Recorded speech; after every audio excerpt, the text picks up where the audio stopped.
Booth FM. The night comes alive with Grameenphone.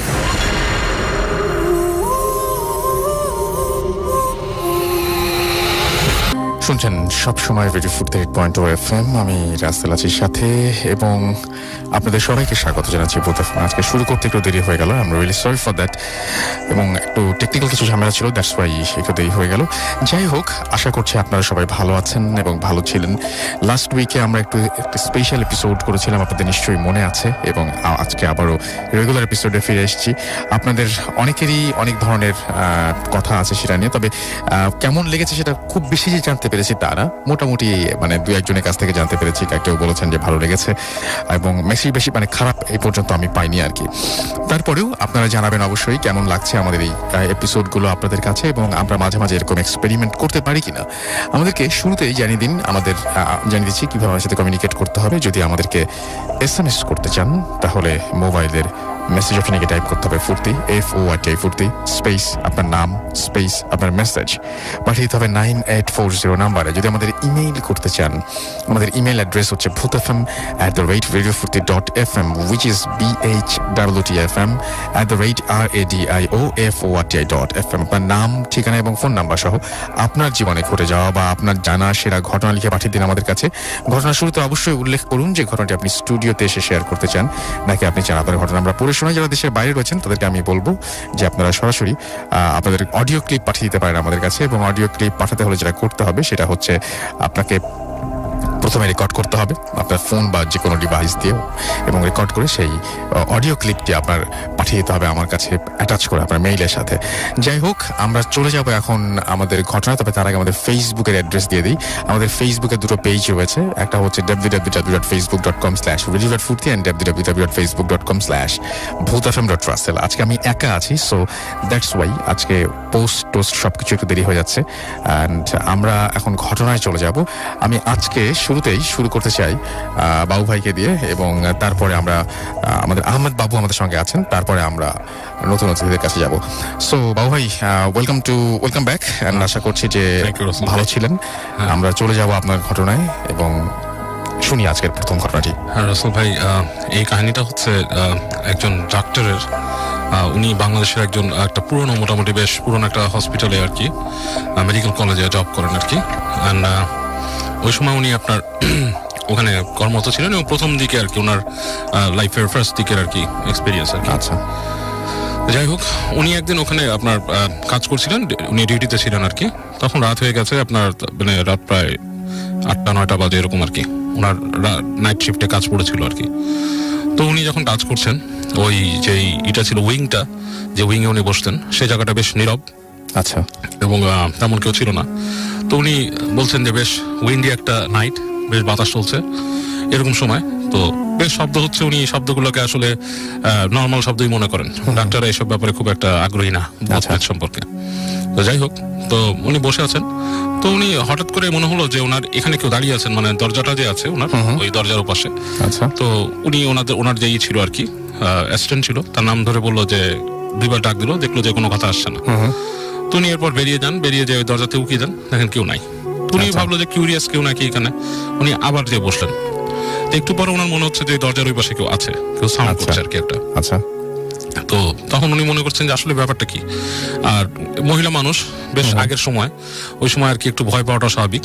এখন কিন্তু days যতদিন পার হচ্ছে রাসেল ভাই, মানুষের টাফ হয়ে যাচ্ছে, তো তখন টাফনেসটা এতটা ছিল না। তো উনি একটু ভয় পেলেন, লৌকিক ভয় পেলেন আর কি, অলৌকিক কিছু না। তো উনি দরজার বাইরে, মানে ওই দরজাটা পার হয়ে উকি দিলেন, দেখলেন যে কেউ নেই ওই পাশে। তো উনি এইবার করিডোর ধরে একটু হেঁটে গেলেন সামনে, দেখার জন্য এটা ঘটনাটা কি। মানে পুরো একটা শূন্য করিডোর, এখানে জাস্ট বাতাস চলছে, পর্দা উঠছে, আর কিছুই না। তো হেঁটে উনি যখন যাচ্ছেন, তো উনি ওই দেখলেন যে সিঁড়ি আর কি, নিচে গেছে আর উপরে গেছে, দুইটা সিঁড়ি। দেখলেন ওই সিঁড়ির কোনায় মনে হচ্ছে কে একজন বসে আছে, লাইক বসে দুই হাত জোর করে বসে থাকলে যেরকম, এরকম একটা মানুষের মতো, বেশ মনে হচ্ছে একটা মানুষ, কিন্তু ছায়া ঘেরা আর কি, জায়গাটা দেখা যাচ্ছে না ঠিক মতো, আলো অন্ধকার টাইপের বসছে। তো উনি বললেন, এই কে এখানে, কে ওখানে, কে তুমি, কে এখানে, এবার ডাকতেছে। উনি কোনো শব্দ করছে না। তো উনি আরেকটু হেঁটে গেলেন দেখার জন্য যেটা কি কোনো রোগী বসে আছে এখানে নাকি কেউ মানে আছে তো হাসপাতাল অনেক সময় উল্টাপাল্টা মানুষ উঠে আসে। আচ্ছা, তো উনি কিছুটা উঠে গেলেন, দেখলেন যে ওখানে কেউ নাই। আচ্ছা, এবং উনি দেখলেন নেক্সট যে ল্যান্ডিংটা সেই ফুলের একটা মানে গাছের মতো ছিল টপ, সেটা পাশে আবার ওরকম বসা। আচ্ছা, তো এইবার উনি কিছুটা মানে ভয় পেলেন ব্যাপারটা নিয়ে, যেটা কেমন কথা যে একটু আগে দেখছে নাই, আবার উপরে সিঁড়িতে বসা। তো উনি জিনিসটাকে অনেকটা মনে করলো যে অনেকটা ওনার কি কোনো মানে হেলুসিনেশন হচ্ছে কিনা জিনিসটা, আচ্ছা, আচ্ছা, আচ্ছা, এরকম চিন্তা করলো। তো এইটা থেকে একটা উনি সায়েন্টিফিক ব্যাখ্যা খুঁজছেন সব সময়। উনি চিন্তা করছে যে আমার কি কোনো হেলুসিনেশন হচ্ছে বা সামথিং লাইক দ্যাট। উনি তার কিছুদিন আগে এরকম একটা রহস্য উপন্যাস পড়েছিলেন, তো ওইটা নিয়ে ওনাকে আরো একটু টাচ করে গেছে জিনিসটা নিয়ে। তো এর মধ্যে উনি খেয়াল করলো যে ওই উপর থেকে ওনার নাম যে ছিল, ওনার নাম ছিল শোভা আর কি। তো ওনার নাম ধরে কেউ ডাকছে উপর থেকে, এবং নামের আগে ডক্টর কথাটা আছে, এবং একটা নারী কণ্ঠের মানে এরকম ডাক। আচ্ছা, এবং ওনার কাছে বেশ লাগলো যে মানে ওনার নাম ধরে বলছে ডাক্তার শোভা এরকম। তো উনি বেশ কিউরিয়াস মানে ভয় পেলো আর কি জিনিসটা নিয়ে, যে এইভাবে ডাকছে, কে ডাকছে আমাকে, নাম ধরে ডাকছে উপরে। এবং উনি তখন ওই নামের ডাকার সাথে সাথে হেঁটে হেঁটে উনি সিঁড়িতে উঠছেন। আচ্ছা, এরকম উনি সিঁড়িতে উঠতে উঠতে যেটা করলেন যে ওই যে হসপিটালে যে উপরে যে ছাদ, উনি কিন্তু ছাদে পৌঁছায় গেছেন। আচ্ছা, এবং ছাদে পৌঁছায় দেখলেন যে ছাদের মধ্যে মনে করেন যে বেশ আলো আধারি, লাইট ওখানে নাই খুব একটা। এবং দেখলো যে ওই ছাদের কোনায় একটা মহিলা দাঁড়ায় আছে। আচ্ছা, এবং মহিলাটা যে দাঁড়ায় আছে, মহিলাটা ওনাকে দেখে ডাকলো। আবার ডাক দেওয়ার পরে উনি যখন আরো কাছে গেছে, মহিলাটা আস্তে করে ওই ছাদের কোণা থেকে নিচে পড়ে গেল। উনি তক করে উঠলো, মানে ওনার বুকের ভিতরে যেটা মানুষ জলজন্ত ভাবে পড়ে যায় চোখের সামনে। তো উনি করলেন কি, দৌড়ে প্রায় কর্নারে গেলেন, রেলিং এর কর্নারে, এবং যে দেখলেন ওখানে কেউ নাই। আচ্ছা, নিচেও কিছু নাই, ইটস লাইক মানে পুরাই একটা শুনশান একটা জায়গা। এবং ওনার সাথে সাথে পুরো ঘুসবাম হয়ে গেছে, পুরো শরীরে দাঁড়ায় গেছে। তো উনি নিচে চলে আসলো হেঁটে হেঁটে, এবং প্রচন্ড ভয় পাইছে ওই জন্য। এখন তিনি ভয় পাচ্ছেন, এখন জিনিসটাকে কি মানে এখন কি অন্যভাবে দেখার চেষ্টা করছেন নাকি? এখন না, উনি ঘটনার পরে একটা ব্যাখ্যা দিয়েছেন। উনি যেদিন ফিরে আসেন নিচে, তো উনি ওনার মেডিকেল লাইফের বেশ কিছু ঘটনা উনি বলতে বলতে এটা বলেছেন আর কি একটা। তো উনি যখন ফিরে আসেন, ফিরে এসে রুমে আর কি উনি আর ওদিন কাজ করতে পারেন না, খুব খারাপ ফিল করে বাসা যায়। এবং রাতের বেলা উনি ঘুমায় যান। ঘুমায় যাওয়ার পর উনি স্বপ্ন দেখতেছেন যে ওনাকে একটা রোগী বলতেছিল, একটা মহিলা এরকম ছিল, আসছিল চিকিৎসার জন্য। বলছে যে আমাকে মানে ওরা মানে খুব অসুস্থ ছিল আর কি মহিলা, তার মানে একটা লেবার হয়েছিল আর কি। লেবারের পরে তিনি মানে মানে এটা কি বলা হয়, পোস্ট লেবার সিচুয়েশন। তো ওনাকে বলছিল যে মানে আমাকে ইঞ্জেকশন দিয়েন না, আমি ইঞ্জেকশন দিলে আমি হয়তো বাঁচবো না। আচ্ছা, ঠিক আছে, কিন্তু উনি ওনার রেসপন্সিবিলিটি ছিল বা ওনার কাজ ছিল এটা উনি করছেন ইঞ্জেকশনটা, কারণ ওইটা দিতেই হতো আর কি। দেওয়ার পর ওই দিন রাত্রে রোগীটা মারা যায়। ঠিক আছে, এবং উনি স্বপ্নে দেখতেছেন রাত্রেবেলা যে ওই রোগীটা তাকে বলছে যে আপনাকে আমি বলেছিলাম যে আমাকে ইঞ্জেকশনটা না দিতে, আপনি ইঞ্জেকশন দেওয়াতে আমি মারা গেছি। আচ্ছা, এটা উনি স্বপ্নে দেখছেন আপনি আমাকে কেন এই কষ্টটা দিলেন, আমাকে কেন কষ্ট দিলেন। আচ্ছা, তো উনি ঘুম থেকে ঠক করে উঠে পড়েন, উঠে পড়েন। উনি চিন্তা করেন যে আসলে জিনিসটা কি ঘটছে, এটা কি আমার মনের কোনো অপরাধ বোধ, কারণ আমি তাকে যেটা দিছি সেটা that was meant to be, এটা একটা মানে ইট ওয়াজ এ ট্রিটমেন্ট। এবং তাকে ডাক্তার, আরো সিনিয়র ডাক্তার, উনি তো নতুন appointed, it's not her job, উনি জাস্ট অর্ডার পালন করছেন। তো এটা কেন হলো? তো উনি বলছে যে এরপর থেকে ওনার কাছে মানে প্রায় মনে হতো যে কেউ ওখানে মানে ওই সিঁড়িটাকে উনি এড়ায় চলতো, যে ওই জায়গাটাতে কেউ একজন ওনাকে হুইসপার করতো আর কি, এরকম ওনার কাছে লাগতো সবসময় মনে হতো। আচ্ছা, উনি কি শেষ পর্যন্ত এই ব্যাখ্যাতেই ছিলেন যে ওনার এই জিনিসটা আসলে অপরাধ বোধ থেকে, অনুশোচনা বোধ থেকে হচ্ছে? ওনার নিজের মধ্যে মনে হয়, বাট উনি বলে যে the experience he had that day, বলে আমি পুরোপুরি একটা মানে রিয়েল স্টেটেই ছিলাম, ওখানে এমন কোনো স্টেট ছিল না যে আমার এরকম কোনো হ্যালুসিনেশন হবে বা something like that. I was in the real estate, মানে আমি একদম বাস্তবেই ছিলাম। সো সামথিং ওয়াজ দেয়ার। হ্যাঁ, এবং উনি কিছুটা মানে প্যারানর্মাল জগতে বিশ্বাস করেন আবার করেন না, উনি শুনে থাকেন। উনি আরো কিছু আমার এরকম ঘটনা বলেছিলেন ওনার লাইফে, এরকম যেমন উনি মানে এরকম মানে উনি ওনার লাইফে দেখেছেন যে অপারেশন থিয়েটারে রোগীকে উনি খেয়াল করেছে, ওনার মনে হয়েছে যে he saw something leaving the body like that, something leaving মানে শরীর থেকে কিছু একটা বেরিয়ে গেছে। আচ্ছা, ওনার মনে হয়েছে উনি মানে এটা পেশেন্ট না, উনি দেখছেন। আচ্ছা, ওনার মনে হচ্ছে পেশেন্টের শরীর থেকে কিছু বেরিয়ে গেল। এবং পেশেন্ট ওই সময় খুব আনস্টেবল কন্ডিশনে চলে গেছিল, হার্ট রেট খুব ড্রপ করছে এন্ড স্টাফ লাইক দ্যাট। এবং পরবর্তীতে যখন মানে ওনাদের হার্ট রেট ব্যাক করে সবকিছু নরমাল হয়, ওনার কাছে স্পষ্ট নাকি মনে হয়েছে যে পেশেন্টটা কোথা থেকে ব্যাক করে আসছে, সামথিং লাইক দ্যাট। তো এগুলা নিয়ে উনি এখন অনেক স্টাডি করেন যে মানুষের না মানে ওনার মানে শেষ পর্যন্ত উনি এখন যেটা বিশ্বাস করছেন সেটা হচ্ছে অনুশোচনা বোধটা হচ্ছে ওনার ভেতরে কাজ করে আর কি, এটা কিন্তু উনি নিজেকে প্রবোধ দিচ্ছেন। আচ্ছা, নিজেই বলছেন, সামটাইমস এইভাবে মানে রিলিফ পাওয়া যায় আর কি, যখন আমরা কোনো জিনিস নিয়ে খুব বেশি মানে খুব জিনিস মানে when something becomes very complicated তখন এইরকম ধরনের একটা রিলিফ পাওয়ার জন্য আমরা ভাবি যে হ্যাঁ আমরা একটা উপায় খুঁজি। আপনি জানেন আমি লাস্টবার যখন ভূত এফএম এসেছিলাম রাসেল ভাই, আমার সাথে আরো ছিল, ফারহান ছিল, আমি সিঁড়িতে উঠতে হতো। ভূত এফএম আমি আসছি 2012 সাল থেকে মোটামুটি। আমি কিন্তু পুরো আপনাদের উপরে চলে গিয়েছিলাম। আপনি আমাকে বলছিলেন I didn't see this floor. This is very strange thing. Absurd কিন্তু না? Absurd. যে আমার জীবনে ফার্স্ট ঘটলো, I swear upon Allah, মানে এই জিনিস this what happened. সেটাই আমি না, আমার সাথে ফারনানো সেম জিনিস ঘটেছে। আমাকে ফারনান বলছিল একদম টপ ফ্লোর। তো এটার আমরা ব্যাখ্যা কি দেবো, যে আমরা ক্লান্ত ছিলাম, আমরা দেখতে পাইনি, সামথিং লাইক দ্যাট। মানে মানুষের ইনস্টিংক্ট কাজ করে তো, মানে ব্যাপারটা হচ্ছে আপনি যখন একটা জায়গায় মানে রেগুলার যান, জি, তখন আপনি আপনার সাবকনশিয়াস মাইন্ড আপনাকে সেই জায়গায় পৌঁছে দিবে। আপনি যত মানে আনমাইন্ডফুল থাকেন যাই হোক না কেন, আপনার মানে অত টেনশন করার জন্য, কিন্তু আপনি যে জায়গায় কখনো যাননি আমি সেই জায়গাটা কেন পৌঁছে যাবেন? Never been to the top floor of this exactly so মানে দিস ইজ অ্যাবসার্ড না, যে মানে এজন্য বললাম যে ব্যাখ্যাতিক কিছু ব্যাপার সবসময় আমাদের আছে, এন্ড মানে আমাদের সেগুলো নিয়েই চলতে হয় অলওয়েজ। এবং ওই ডাক্তার সাহেবের ওনার যে কথাগুলো, যে উনি যে ফার্স্টে ফিল করেছেন কিছু একটা দরজার বাইরে, উনি দেখেছেন একটা ছায়ার অবয়ব বসা ওখানে এবং moving to the next landing, তো এগুলোর উনি কোনো ব্যাখ্যা পান না। এবং উনি অবশ্যই দেখেছেন যে ছাদের উপর থেকে কিছু লাফিয়ে পড়েছে। এগুলো এক্সপ্লেনেশন নাই আসলে, মানে ব্যাপারটা যে মানে উনি যেগুলো ওনার ভেতরে যে ফিলিং গুলো কাজ করেছে, ওই সময় উনি যা ফিল করেছেন সেগুলো তো উনি ফিলই করেছেন আসলে। ওটাকে আসলে ঠিক মানে কেন ফিল করলাম এটার কোনো ব্যাখ্যা আসলে নাই। এখন পরের ব্যাপারগুলো উনি বলে দিতে পারেন যে হ্যাঁ আমার ভেতরে এক ধরনের অপরাধ বোধ কাজ করেছে, গিল্টি ফিলিং থেকে এরকম কোনো কিছু হয়েছে, বাট সেটা উনি নিজেকে প্রবোধ দিচ্ছেন, সেটা হতে পারে মেবি, মানে she knows better than us, but পরের যে ব্যাপারগুলো সেগুলো তিনি বলতে পারেন, বাট আগে যে ফিলটা হঠাৎ করে কেন হলো সেটাই গড নোজ যে আসলে ব্যাপারটা কি। থ্যাংক ইউ ভেরি মাচ, মানে ইট ওয়াজ আ ফ্যান্টাস্টিক স্টোরি। আমার কাছে মনে হয় যে মানে ভালো ছিল। আমরা নেক্সট স্টোরিতে যাই। থ্যাংক ইউ ভেরি মাচ বাবু ভাই, আপনার কাছে আবারও ফিরে আসবো।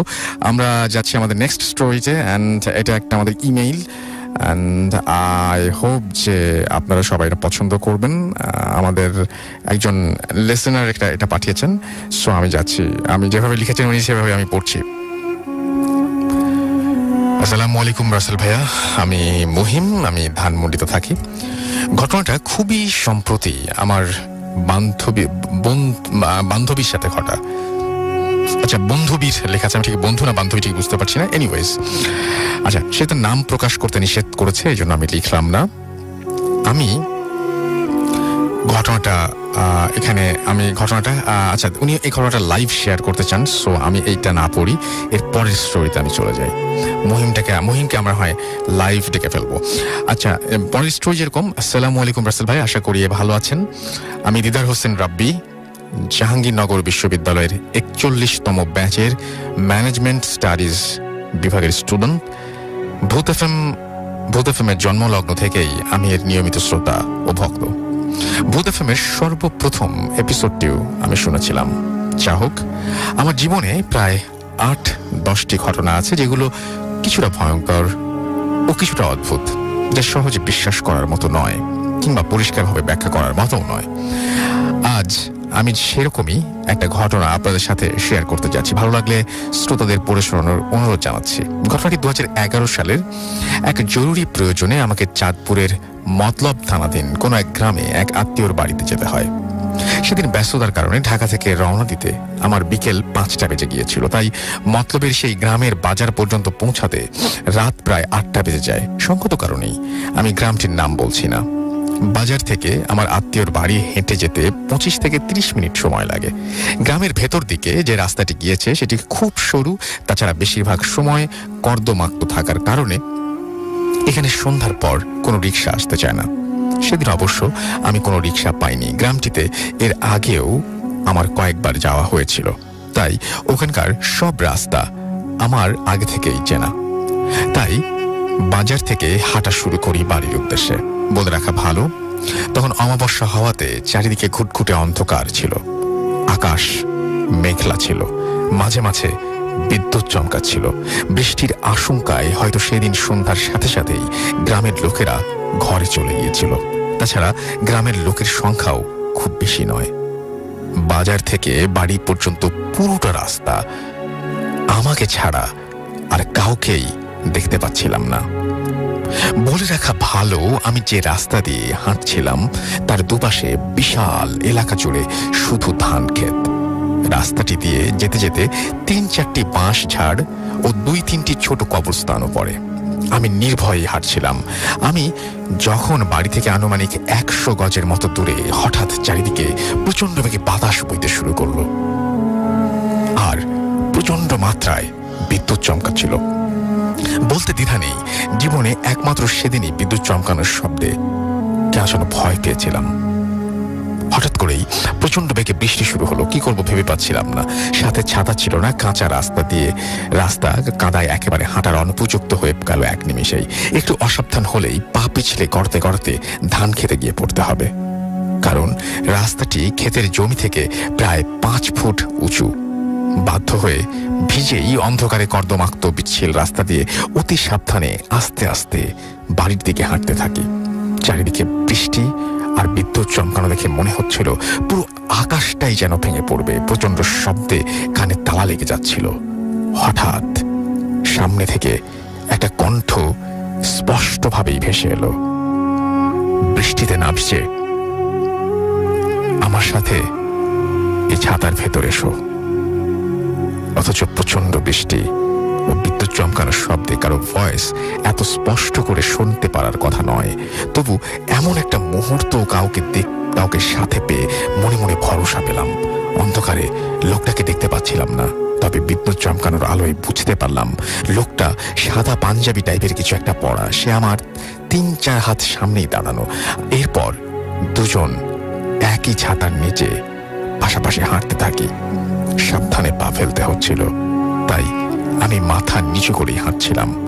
এভাবে প্রায় 15-20 মিনিট হাঁটছিলাম। কিন্তু আমার হঠাৎ করেই মনে হলো যতই হাঁটছি রাস্তা যেন শেষ হচ্ছে না।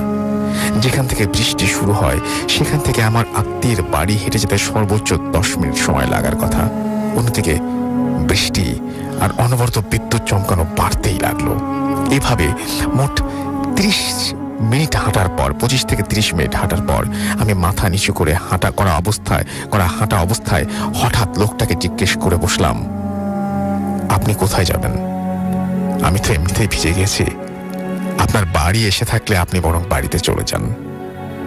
আমার কথায় লোকটার কোনো জবাব না পেয়ে হঠাৎই আমার ডান পাশে লোকটার দিকে তাকালাম। বিদ্যুৎ চমকানোর আলোয় লোকটার সাদা কাপড় পরা শরীরের অবয়ব দেখতে পাচ্ছিলাম, কিন্তু তার মাথা আর ছাতা দেখতে পাচ্ছিলাম না।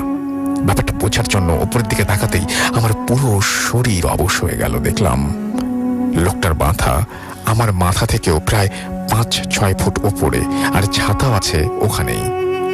আমার উচ্চতা 5 ফুট 10 ইঞ্চি, তার মানে লোকটার উচ্চতা হবে প্রায় 10 থেকে 12 ফুট। আগেই বলেছি রাস্তাটা প্রচন্ড কর্দমাক্ত ও পিচ্ছিল ছিল। উপরে তাকিয়ে অসতর্কতা হওয়াতে পা পিছলে গড়াতে গড়াতে আমি ধান খেতে পড়ে গেলাম। সেই রাতে সেই মুহূর্তে আমার মানসিক অবস্থা কেমন হয়েছিল তা বলে বোঝাতে পারবো না। মনে হচ্ছিল যেন ঘুমের ঘোরে স্বপ্ন দেখছি। অনেক কষ্টে কাদা থেকে উঠে দাঁড়ালাম। তারপর বিদ্যুৎ চমকানোর কাঁপা কাঁপা আলোয় দেখতে পেলাম লোকটার ছাতা মাথায় ঠাঁই দাঁড়িয়ে আছে। লোকটা তখন আমার 7 থেকে 8 হাত দূরে। লোকটার চেহারা দেখতে পাচ্ছিলাম না, তবে মনে হচ্ছিল চোখের জায়গায় কেমন যেন অদ্ভুত লাগছে। সেই মুহূর্তে আমি কাদার মধ্যেই পড়ে থাকবো, নাকি রাস্তায় ওঠার চেষ্টা করব, নাকি ধান ক্ষেতের আইল ধরে সামনের দিকে এগিয়ে যাব, কোনো সিদ্ধান্ত আমি পৌঁছতে পারছিলাম না। তখন হঠাৎ করে আমি লক্ষ্য করলাম লোকটা শূন্যে ভাসতে ভাসতে আমার দিকে এগিয়ে আসতে লাগলো। নিজেকে নিয়ন্ত্রণ করতে পারলাম না। কাদার মধ্যে দৌড়ানোর চেষ্টা করতে গিয়ে প্রথম ধাপেই পা পিছলে আবারও ধান ক্ষেতের উপর পড়ে গেলাম। হয়তো তখনই জ্ঞান হারিয়েছিলাম, কারণ এর পরের কিছুই আমার মনে নেই। যখন আমার জ্ঞান ফিরল দেখলাম আমি আমার আত্মীয়ের বাড়িতেই শুয়ে আছি। তখন রাত 11টা বাজে। সেদিন বৃষ্টি শেষ হওয়ার পর আমার সেই আত্মীয়ের আকাশের অবস্থা দেখার জন্য টর্চ হাতে বাড়ির উঠোনে গিয়ে দাঁড়ায়। তখন সে টর্চের আলোতে বাড়ি থেকে 20-25 হাত দূরের আইলে কিছু একটা পড়ে থাকতে দেখতে পায়। তখন পাশের 2-3 জন লোক নিয়ে আইলের কাছে এসে আমাকে অজ্ঞান অবস্থায় পড়ে থাকতে দেখে এবং আমাকে সেখান থেকে উদ্ধার করে। আমার শরীর কর্দমাক্ত থাকা ছাড়া অস্বাভাবিক কিছুই তাদের চোখে পড়েনি। জ্ঞান ফেরার পর আমার সাথে রাতে ঘটা সমস্ত ঘটনা আশেপাশের লোকজনকে খুলে বললাম। তখন তারা বলল আমার সাথে এই ঘটনা ঘটার বেশ কয়েকদিন আগে নাকি এক লোক বিকেলের দিকে তার গরুকে ঘাস খাওয়াতে রাস্তার ধারে বেঁধে এসেছিল। মাগরিবের আজানের প্রায় আধা ঘন্টা পর যখন সে গরুটা আনতে যায়, গিয়ে দেখে গরুটা অদ্ভুতভাবে মরে পড়ে আছে। এছাড়াও অনেকেই নাকি একা পথ চলার সময় রাতের বেলায় অদ্ভুত ধরনের কুকুর বিড়াল দেখতে পায়, অথচ কুকুর বিড়ালগুলোর কাছে গেলেই সেগুলো আর দেখতে পাওয়া যায় না। যা হোক, এরপরে বহুবার ওই গ্রামে গিয়েছি, কিন্তু কখনোই অদ্ভুত কিছু দেখতে পাইনি। এমনকি এরপর রাত 12টা বাজেও ওই রাস্তায় একা হেঁটেছি, কিন্তু আমার সাথে কোনো প্রকার অদ্ভুত কিছু ঘটেনি কিংবা কিছু দেখতেও পাইনি। তবে ওই দিনের ঘটনাটি কোনো ব্যাখ্যা আমি আজও খুঁজে পাই না। এই ছিল আমার ঘটনা। সবাইকে ধন্যবাদ। আমার জন্য দোয়া করবেন। আমার সাথে ঘটে যাওয়া আরও কিছু ঘটনা পরবর্তীতে আবার শেয়ার করার চেষ্টা করব। ধন্যবাদ। আল্লাহ হাফেজ। আমি এইখানে একটা জিনিস বাবু ভাই আপনাকে জিজ্ঞেস করতে চাই, সেটা হচ্ছে এরকম, এই যে আমরা একটু ডক্টরের কথা শুনলাম এবং এখন এই যে মেইলটা পড়লাম, দেখেন দুটো ঘটনার মধ্যেই একটা অদ্ভুত ব্যাপার। এই যে আমরা খুব রেগুলার জিনিসটা পাই যে একটা সময় দেখি যে আমি কোনো একটা কিছু দেখলাম, ভয় পেলাম এবং তারপরে আমি সেন্সলেস হয়ে গেলাম বা কিছু একটা হলো আমার, বা আমি পরে বুঝতে বা ওইখান থেকে আমি দৌড়িয়ে পালিয়ে আসলাম, কিংবা আমাকে কেউ উদ্ধার করতে আসলো, সে আর দেখতে পেল না। সেটাই এই যে মানুষগুলো বা অশরীরী যাই বলি না কেন, তারা যে আসে, সেটা কেনই বা আসে, আর কেনই বা যদি আসেই ভয় দেখানোর উদ্দেশ্যে আসে, মানে ক্ষতি না করে কেনই বা চলে যায়। এখানে কিন্তু রাসেল ভাই এই জিনিসটা খুব অদ্ভুত না? কিছু কাহিনী আছে, যেমন মানুষের কাছে অনেক সময় স্বতঃস্ফূর্ত ভাবে অনেক কিছু স্পন্টেনিয়াসলি ঘটে। সেটা অ্যাকচুয়ালি অনেক সময় হয় কি, মানুষ এমন কিছু সিচুয়েশনে পড়ে, যেটা আমি জানি এতদিন স্টাডি করে বা শুনে যা জেনেছি আমি, যেটা যে কিছু মানে আমাদের দেখার বাইরেও কিন্তু আর একটা জগৎ আছে যেখানে কিছু জিনিস এক্সিস্ট করে। এটা বিশ্বাস না করাটা আসলে, যে বিশ্বাস করে না সেও কিন্তু ভয় পায়। Very funny thing. So anyways, তো মানুষ কিন্তু একটা জগৎ আছে এবং এরকম একটা জগতে কিন্তু মানুষ অনেক সময় এরকম জায়গাতে প্রবেশ করে, সেখানে আমাদের ভয়ও কাজ করে। আবার ওদের মধ্যেও যদি কেউ ওই জায়গায় সেটা দেখে যে কেউ একজন যাচ্ছে বা কাউকে পাচ্ছে, তারা কিন্তু অনেক সময় মজা করার চেষ্টা করে। দুষ্ট মানুষ কিন্তু রাস্তায় একটা একা লোক দেখলে কিন্তু তাকে বিরক্ত করেই কোনো না কোনো ভাবে। জিনিসটা কিন্তু অনেকটা এরকমই না, কিন্তু ব্যাপারটা যদি কেউ সত্যি যদি এক্সপিরিয়েন্স করে থাকে, ম্যাক্সিমাম ক্ষেত্রে দেখা গেছে কি যে আমার কাছে প্রশ্নটা কি, আমার কাছে অদ্ভুত লাগে যে মানে ভয় দেখানোর কারণটা কি, আর ক্ষতি না করেই চলে যায় কেন?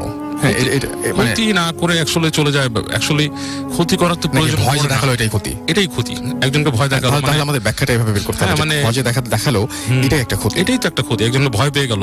এবং মানে বেসিক্যালি আপনাকে ভয় পাওয়ালে কিন্তু অনেকের হার্টের সমস্যা হয়, অনেকে দেখা যাচ্ছে বেহুশ হয়ে যাচ্ছে, অনেকের দেখা যাচ্ছে জ্বর এসে গেছে। শুধু তাই না, মানে এই যে আমরা মাঝে মাঝে যে স্বপ্ন দেখি, সেগুলোরও কত রকমের ব্যাখ্যা, অনেক রকমের ব্যাখ্যা। যে মানে অনেক সময় দেখা যায় স্বপ্নতে আসলে এই যে অনেকে বলে যে স্বপ্নতে এসে আমাকে এই জিনিসটা বলে গেল, মানে অনেকেই কিন্তু আপনি যদি মানে স্টাডি করেন যে আপনি ডেফিনেটলি পেয়েছেন এরকম, যে এরকম মানে একদম পুরোপুরি লেখা আছে যে মানে অনেক জায়গায় পাওয়া যায়। আমি এখন রেফারেন্স দিতে পারছি না, কারণ আমার 2-3টা এলোমেলো হয়ে যেতে পারে। মানে এরকম টাইপের যে অনেক সময় স্বপ্ন থেকে কিন্তু মানুষ ইনফরমেশন কালেক্ট করে। হ্যাঁ, মানে মানুষকে অনেক কিছু জানানোর জন্য স্বপ্ন দেখানো হয়। অনেক সময় সাবকনশিয়াস মাইন্ডও আমাদের অনেক কিছু ইনফর্ম করতে চায় স্বপ্নের মাধ্যমে। মানে আমি চারপাশে যে আমি আপনি ছাড়াও তো আরো অনেক সাউন্ড আছে, আর অনেক কিছু ঘটছে, সেই জিনিসগুলো তো আমি এখন কনসিয়াসলি শুনছি না, বাট এগুলো তো আমি আসলে নিচ্ছি, আমি তো রিসিভ করছি, তাই না? তো সেগুলো হয়তো আমি যখন ঘুমিয়ে যাই তখন আমাকে মানে আপনার জিনিসটা হচ্ছে রিঅ্যারেঞ্জড হয়। এক্স্যাক্টলি, মানে খুবই গুরুত্বপূর্ণ কোনো ইনফরমেশন হয়তো আমাকে দেওয়ার চেষ্টা করা হয় অনেক সময় টুকরো জিনিসগুলোকে অ্যাড করে একটা টোটাল স্ট্রাকচার তৈরি করা হয়। এক্স্যাক্টলি, এটা এক ধরনের ব্যাখ্যা। স্বপ্নের আরো অনেক ব্যাখ্যা আছে। একদম। আমরা ফিরে আসবো আবারও এবং আমরা কিছু SMS পড়ে ফেলি এর মধ্যে। যে জ্যাকলিন দেখতে পাচ্ছি আমাদের SMS করেছেন, দেখতে পাচ্ছি মঞ্জু, এছাড়াও জাবের আমাদের SMS করেছেন এবং SMS করেছেন আমাদের শাহাবুদ্দিন নোয়াখালী থেকে। মানিক আমাদের SMS করেছেন সাদিকুর, এছাড়াও খুলনা থেকে আনোয়ার এবং তার ওয়াইফ আফরিন SMS করেছেন। তিনি লিখছেন নেক্সট ফ্রাইডেতে কি ভূত FM হবে? ডেফিনেটলি হবে, আজকেও তো হচ্ছে। আমাদেরকে রংপুর ভয় আজকে SMS করেছেন আমাদেরকে, এবং আমাদেরকে SMS করে দেখতে পাচ্ছি যে আমাদেরকে শোয়েব SMS করেছেন, এবং আমি দেখতে পাচ্ছি যে আমাদেরকে শুভ এসএমএস করেছেন আব্দুল মিরপুর থেকে, এছাড়াও ডক্টর তাহিয়া আমাদের এসএমএস করেছেন কুমিল্লা থেকে, হিমেল পান্ডে গুলশান 2 থেকে আমাদের এসএমএস করেছেন এবং তিনি listening to you after 3 weeks, এবং তার সঙ্গে রয়েছেন তার friend Rafiul. Welcome back Himel, আশা করছি এখন থেকে রেগুলার আপনাকে আবারও পাবো। হাসিব আমাদের এসএমএস করেছেন, আমি জানি যে অনেকের এক্সাম চলছে, সবার জন্য অনেক অনেক অনেক অনেক অনেক অনেক শুভকামনা, এবং আমরা জানি যে যাদের এক্সাম চলছে 2 তারিখ থেকে সম্ভবত শুরু হয়েছে, এবং তাদের মধ্যে অনেকেই আছেন ভূত এফএম লিসেনার। আমি চাই যে প্রত্যেকেই যতটুকু প্রত্যাশা তার চাইতে অনেক বেশি ভালো রেজাল্ট করুক, এবং আপনার রেজাল্ট অনেক বেশি ভালো হোক, এবং মানে কি বলবো, যে রেজাল্টের চাইতে আমি যদিও সবসময় জোর দিই যেটাতে, যে আপনি যা পড়বেন, যা শিখবেন, যা জানবেন, সেটা এনজয় করার চেষ্টা করবেন। মনে করবেন যে আমি শেখার জন্য পড়ছি, আমি একটা জিনিস, আমি হিস্ট্রি পড়ছি, আমি সায়েন্স পড়ছি, এটা জানার জন্য পড়ছি, হিস্ট্রিটা জানার জন্য পড়ছি, আমি মানে ফিজিক্স জানার জন্য পড়ছি, আমি শিখছি। এটা কিন্তু একটা বিরাট ব্যাপার। একটা সময় আপনার স্টুডেন্ট লাইফ ফুরিয়ে যাবে, কিন্তু যখন আপনি ফিল করবেন যে অনেক কিছুই আমার জানা হয়নি, শেখা হয়নি, তখন আবার ফেরত যেতে হবে এই জায়গাটায়, এবং আবার নতুন করে শিখতে হবে, সেটা খুব পেইনফুল। সো কোনো সময় লাইফে যেন মানে এই জানার কমতি না পড়ে, কোনো সময় যেন এরকম একটা ফিলিং কাজ না করে যে উফ, আরেকটু যদি জানতাম মানে ভালো হতো, এই আফসোসটা যেন না থাকে। এনিওয়েজ, আমরা আপনাদের সবার জন্য অনেক অনেক শুভকামনা। একটা ছোট্ট বিরতি নিয়ে আবারও ফিরে আসবো আপনাদের কাছে, সেই পর্যন্ত আশা করব আমাদের সঙ্গেই থাকবেন। And stay tune two radio ফুর্তি অ্যান্ড ডোন্ট স্টপ দ্য ফুর্তি। Bhoot FM. The night comes alive with Graminphone.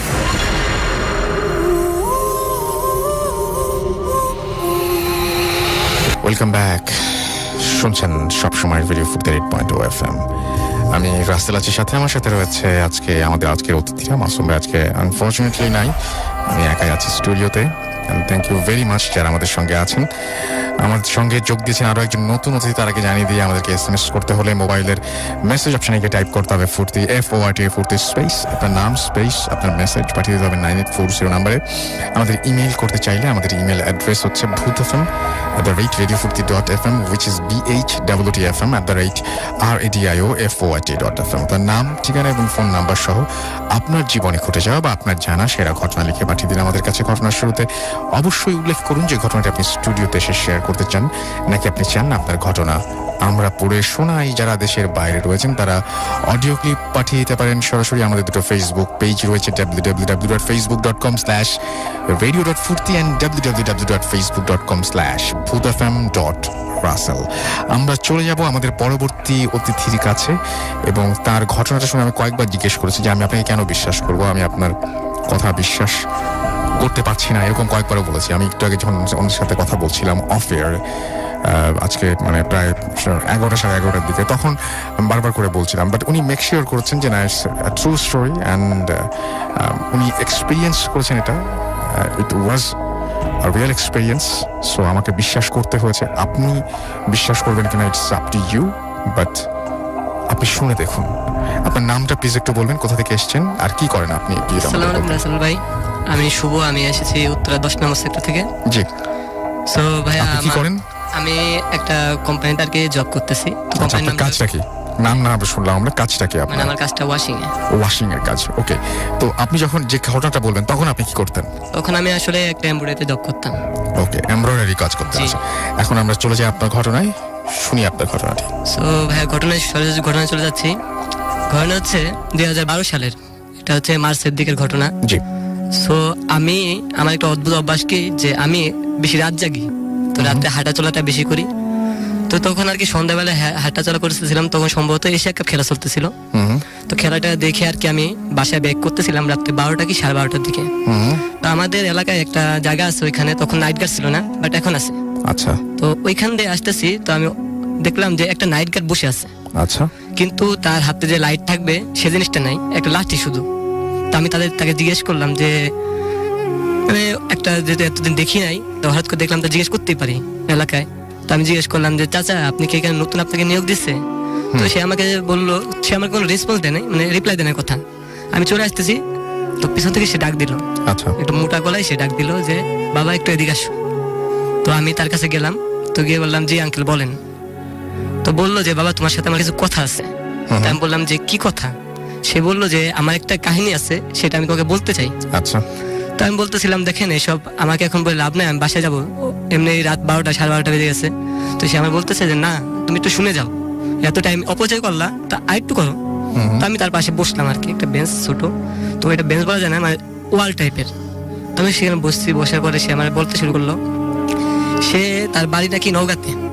তো সে আজ থেকে 12 বছর আগে, মানে তখন আর কি, সেই সময় থেকে 12 বছর আগে সে তার একটা চার দোকান ছিল। তো তার বাড়িটা হাইওয়ের পাশে, তার চার দোকান, আর বাড়িটা হাইওয়ের সাথে। আচ্ছা। তো সে চার দোকান বন্ধ করে রাত্রে 11টা কি 11:30টার দিকে বাড়িতে ফিরে। তো প্রতিদিনের মতো সে, ও রাসেল ভাই এখানে একটা কথা বলে রাখি, এই কথা যখন সে আমাকে বলতেছিল আমার খুবই বিরক্ত লাগতেছিল। তো আমি বললাম যে আমি বাসায় চলে যাবো আঙ্কেল, আরেকদিন শুনবো আপনার কথা। তো সে বললো না। তো আমি আসলে একটা সিগারেট বের করি পকেট থেকে, যে সিগারেটটা খাওয়ার জন্য। সে আমাকে বললে তুমি চুপ করে বসে আমার ঘটনাটা শুনো, আর সিগারেট জ্বালাবে না, আমি সিগারেট খাই না, লোকটা আমাকে বললো। তো আমি বাম হাতে, আমার ডান হাত থেকে বাম হাতে সিগারেটটা নিয়ে তার কাছে কথা বসে বসে শুনতেছিলাম। তো সে বললো এক রাতে আমি প্রতিদিনের মতো 11:30টার দিকে দোকান বন্ধ করে বাড়ির পথে রওনা দিছি। তো হাইওয়ে ধরে যখন বাড়ির পথে রওনা দিছি, তখন দেখি রোডের মাঝখানে একটা বৃদ্ধা মহিলা তার মাথাটা কোলের ভিতরে নিয়ে উকুন বাজতেছিল। তো উকুন বাজতেছিল, আর ওই মাথাটা চোখ বড় বড় করে তার দিকে তাকিয়ে একটা অদ্ভুত হাসি দিচ্ছে। আচ্ছা, এই জায়গাটা আমার বিশ্বাস করতে সমস্যা হয়েছে, এই জন্য আমি তো তখন জিজ্ঞেস করেছিলাম। তারপরে বলেন। বাট এই ঘটনাটা ওই দারোয়ান চাচা বলছেন। হ্যাঁ, ওই চাচা আর কি বলতেছিলাম। আচ্ছা, হ্যাঁ, অদ্ভুত একটা হাসি দিচ্ছে। আচ্ছা। তো হাসি দিলে উনি আবার কি খুব ভয় পেয়ে যায়, ভয় পেয়ে উনি একটা দৌড় দেয়। তো যেহেতু হাইওয়ের ভিতরে, সে দৌড় দিলে তাকে নাকি একটা ট্রাকে ধাক্কা মারে, তার ভাষায় ছিল লরি। একটা ধাক্কা মারলে সে ওইখানে পড়ে যায়, এই বলে সে চুপ হয়ে যায় কিছুক্ষণের জন্য। তা আমি তাকে জিজ্ঞেস করলাম, চাচা তারপর কি হয়? যেহেতু অদ্ভুত একটা জিনিস, আমি জিজ্ঞেস করলাম তারপর কি হয়। সে আমাকে বললো যে তারপর আমি ঘটনাস্থলে মারা যাই। এই কথা শুনে আমার কেমন একটু অবাক লাগলো, যে সে যদি মারা যায় সে আমাকে কিভাবে বলতেছে। আমি তাকে জিজ্ঞেস করলাম কি বলেন এসব? কয় দেখো বাবা আমার দিকে তাকে, সত্যি কিনা। তো তিনি যখন মাথাটা উঠালো আমার দিকে তাকালো, দেখি সে কিন্তু ঘটনাটা নিচের দিকে তাকায় বলতেছিল। সে যখন মাথাটা উপর দিকে তাকায় আমার দিকে তাকালো, দেখলাম যে তার সারা মুখ একটা কিছুতে অ্যাক্সিডেন্ট হলে যে অবস্থা হয়, সারা মুখে রক্ত মাখা, আর তার মাথা থেকে মজকগুলা গলে গলে পড়তেছে। তো এই ঘটনা দেখার পরে আমি নিজেকে আর ঠিক রাখতে পারি নাই। তো জায়গার উপরে আমি সেন্সলেন্স হয়ে ওখানে পড়ে যাই। তো আমার কতক্ষণ এভাবে ছিলাম আমি জানি না রাসেল ভাই। তো হঠাৎ করে আজানের শব্দে আমার আর কি হুশ ফিরে আসে। তো আমি মাথা ওইখান থেকে, মানে মাথাটা এত ভার হয়েছে যে আমি মাথাটা করতে পারি না, মানে সোজা দাঁড়াতে পারি না কোনো মতে। আমি বাসায় যাই, যে বাসাটা আমার বেশি দূরেও না। তো বাসায় যেয়ে আমি মাথায় পানি ঢেলে কাউকে কিছু না বলে শুয়ে পড়ি। তো কিছুদিন শরীর খারাপের পর আমি এই ঘটনাটা আমার বন্ধু বান্ধব, মানে আত্মীয় কাউকে বললেও তারা কেউ বিশ্বাস করতে চায় না ঘটনাটা, যেহেতু অবিশ্বাসী একটা ঘটনা। তো সে বিশ্বাস করতে চায়। লাস্টে শেষকালে আমি একটা হুজুরকে বলি এই ঘটনাটা, ইমাম সাহেবকে, যে ইমাম সাহেব আমার সাথে তো এরকম একটা ঘটনা ঘটছে, তো কেন এরকম ঘটলো? তো তিনি আমাকে বললেন যে তুমি বেরাতে যে চলাফেরা করো, তোমার পিছে খারাপ কিছু ফলো করছে।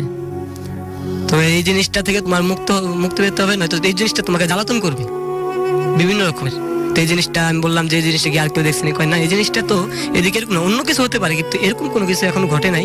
তো তোমার সাথে যেহেতু ঘটেছে, তোমার পিছনে খারাপ কিছু আছে। তো তিনি আমাকে একটা লাল সুতো দেয় পরে, সুতো আমার কায়াঙ্গুলে, বামাতে কায়াঙ্গুলে বেঁধে দেয়। তো বেঁধে বলে এটা 7 দিন পরে তুমি এটা নদীর জলে ফেলে দিবা ভোরবেলা। তো আমি রাসেল ভাই ওই কায়াঙ্গুলের রশিটা আর কি 7 দিন ব্যবহার করে আর কি ভোরবেলা নদীর জলে ফেলে দিই। ফেলে দেওয়ার পরে আল্লাহর রহমতে বর্তমানে আর কোনো সমস্যা হয় নাই। এই ছিল আমার ঘটনা। আচ্ছা, আপনার এই ঘটনাটা যে আপনি বললেন, আপনি নিজের চোখে দেখেছেন এটা না? জি, এটা আমি নিজের চোখে দেখতে। যেহেতু রাসেল ভাই একটা কথা কি, এখানে আমি নিজেকে প্রথম বিশ্বাস করতে পারিনি। যখন আজান দিল আমি উঠলাম, পড়ে গেছে, ওইখান থেকে উঠলাম। আমি নিজেকে প্রথম ভেবেছিলাম যে হয়তো আমি কোনো ভুল দেখেছি অথবা করেছি, কিন্তু আমার ওই জিনিসটা খেয়াল আছে যেহেতু আমি ডান হাত থেকে সিগারেটটা বাম হাতে নিয়েছি, আর সেইখানে বসেছিলাম যেখানে সে আমাকে বলতেছিল। তা আমি যদি ডান হাত থেকে বাম হাতে নিয়ে হঠাৎ করে পড়ে গেলাম, তো আপনি যেটা দেখেছেন সেটা অস্বাভাবিক না? আপনার কাছে মনে হয় না যে অস্বাভাবিক জিনিসটা? জি, এই জিনিসটা আসলে সত্যি, মানে বলতে গেলে মানে অবিশ্বাস্য ঘটনা। দেখেন একটা জিনিস, যে একটা মৃত ব্যক্তি, সে বলতেছিল সে মারা গেছে শেষকালে, কিন্তু সে প্রথম আমাকে ঘটনাতে শুরু করলো।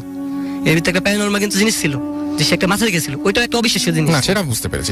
তার যে চেহারাটা সে যেভাবে দিছে, রাসেল ভাই আমার শরীরের উপর এখন দাঁড়িয়ে গেছে, যে তার যে চেহারাটা যে দেখে তার পুরো রক্তে লাল। না, আমি আপনাকে অবিশ্বাস করছি না, আমি জাস্ট আপনাকে জানার জন্য বললাম। আপনার ফ্যামিলিতে এছাড়া আপনার অনেক ঝামেলা আছে, আপনি বলছেন আপনার মা যখন আপনাকে ভাই মনে হয়, মানে আমার জন্মের আগে আর কি। জি জি, কি জানো ঝামেলাটা? ওইটা হচ্ছে যে রাসেল ভাই, আমার ভাইয়ের তখন 4-5 বছর বয়স, বড় ভাই আর কি, আমার বড় ভাই। জি। তো 4-5 বছর বয়স। তো আমরা যে এলাকায় ঘোষণা করতে চাই, একটু আগে আমি বললাম, সেই এলাকাতে আমরা থাকতাম। তো অন্য সাইডে ওইখানে একটা গাছ, সেই কথাটা আমি আপনার বলি না আর কি, তাল গাছ, বট গাছের উপর তাল গাছ। তো বট গাছের উপর একটা তাল গাছ, তো ওইখানে একটা বেকারি আছে, তো ওই সাইডে আমাদের বাসা ছিল। তো ওই বাসাটা আপাতত নেই, মানে ওইখানে ভাড়া থাকতাম আমরা। তো ওইখানে আমরা ভাড়া থাকি। তো আমার খালা খুব অসুস্থ ছিল, আমার একটা খালা তো ভাই ছিল আমার বড় ভাইয়ের বয়সী। তো তিনি আমার আম্মু সন্ধ্যার মানে দুপুরবেলা আর কি একটা ভিক্ষুক আসে, আমার আম্মু তখন গর্ভবতী। তো ভিক্ষুক আসে, সে জিজ্ঞেস করে যে মা ভিক্ষা দাও। তো আমার মা আম্মু তাকে ভিক্ষে দেয়। ভিক্ষে দেওয়ার পরে তা আম্মু যাক ভিক্ষুক চলে যাওয়ার পরে আম্মু আর কি সন্ধ্যার পরে আর কি দুইটা বাচ্চা দেয়, যে তার আন্টি অসুস্থ, তার ছেলে আর কি আমার আম্মুর কাছে ঠিক আছে। তো তাকে পাশে রেখে আমার বড় ভাইকে পাশে রেখে আম্মু সে ঘুমায় আর কি। তো হঠাৎ করে সে রাত্রে স্বপ্ন দেখে যে ওই ভিক্ষুকটাই তার কাছে আবার আসছে। তো আম্মু বলছে যে আপনাকে না একবার ভিক্ষে দিলাম। ও এর ভিতরে কথা বলতে ভুলে গেছি। সেটা হচ্ছে আম্মুরা বলতেছে স্বপ্নের ভিতরে যে তোর কাছে চাইলাম তুই দিলি না। তো আম্মু বলতেছে যে আপনাকে আমি দুপুরবেলা ভিক্ষে দিলাম, আবার আপনি কি চান? তো বলতেছে তোর দুই পাশে যে দুইটা বাচ্চা আছে তার ভিতর তুই আমাকে একটা দিয়ে দে। তো আম্মু বললো যে না, এখান থেকে একটাও দেওয়া যাবে না, এটা আমার বোনের ছেলে আর এটা আমার ছেলে, এটার ভিতরে কাউকে একটা দেওয়া যাবে না। তো সে বলতেছে না, আমি ছাড়া যাবো না, কোনো মতে যাবো না, আমাকে একটা দিতেই হবে, দুইটার ভিতরে একটা দিতে হবে। তা আম্মু তো কোনো মতে দিবে না। তো লাস্টে অনেক আর কি স্বপ্নের ভিতরেই মানে জোরাজোরি হওয়ার পরে আম্মু বলে ঠিক আছে তুই যেহেতু মানবি না যাবি না, তো তুই এক কাজ কর, আমার পেটে যে সন্তান আছে সেটা নিয়ে যা, তারপর তুই এই দুইটা নিস না। তো আম্মুর খুবই মানে অসুস্থ হয়ে পড়ে আর কি ওই স্বপ্নের ভিতরে। তো এর ভিতরে সে চলে যেতেছে নিয়ে আম্মুর যে ভাষায় আর কি একটা ঝোলা কাঁধে, সে চলে যেতেছে। তো আম্মু বললো তুই যেহেতু আমারটা নিয়ে চলে যেতেছিস, আমার পেটটা নিয়ে, তাহলে আমি তোকে কিভাবে ছেড়ে দিই? এই বলে সে হারিকেনটা ছুঁড়ে মারে তার দিকে। তো তার সারা শরীরে আগুন লেগে যায়। তো এর ভিতরে আম্মু খুব অসুস্থ হয়ে পড়ে। এর ভিতরে ভোরবেলা সকাল দিকে মানে সবাই মিলে আম্মুকে হাসপাতালে নেওয়ার জন্য মানে যে বের হবে তোদের থেকে সবাই আসে, আম্মু চিল্লাচিল্লি, মানে পেটে খুব ব্যথা। তো সবাই ঘরে আসে, কেউ ফলো করে না দরজার সামনের দিকে, কেউ ফলো করে না, জাস্ট দরজার ভিতরে আসে আম্মু ধরে আর কি বাইরে নিতেছে। এর ভিতরে আম্মু ফলো করে যে দরজার সামনে একটা কাক মরে পড়ে আছে, এখানে কালো কুচকুচে একটা কাক।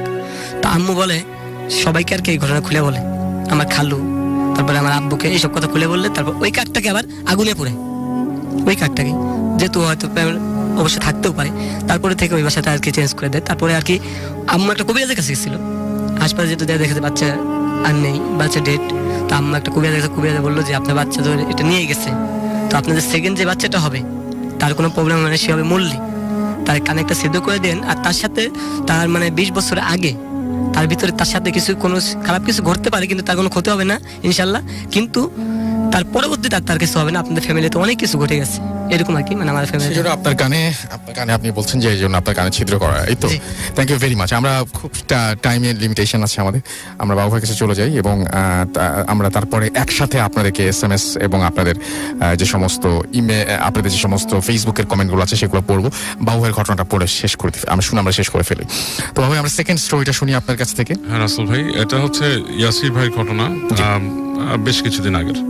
অ্যাকচুয়ালি ইয়াসির ভাই গ্রামে যেত আর কি বেড়াতে, প্রায় ওনার গ্রাম খুব ভালো লাগতো আর কি। তো উনি ওইবার ওনার এক ফ্রেন্ডের ডাকে তাদের গ্রামের বাড়িতে যায়। সো ওনার গ্রামের মানে ওনার যে ফ্রেন্ড ছিল আর কি, তো ফ্রেন্ডটা ওনার সাথে আসতে পারেনি, আগে গিয়েছিল। তো ওনাকে বলে যে তুই চলে আয়, এরকম করে নর্থ বেঙ্গলের কাছের একটা গ্রাম আর কি। আচ্ছা।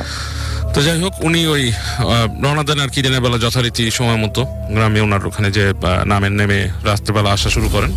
তো রাস্তাটা ছিল বেশ আপনার অন্ধকার হয়ে গেছে, রাত্রেবেলা ধরেন 10টা-11টার সময় বেশ অন্ধকার হয়ে যায়।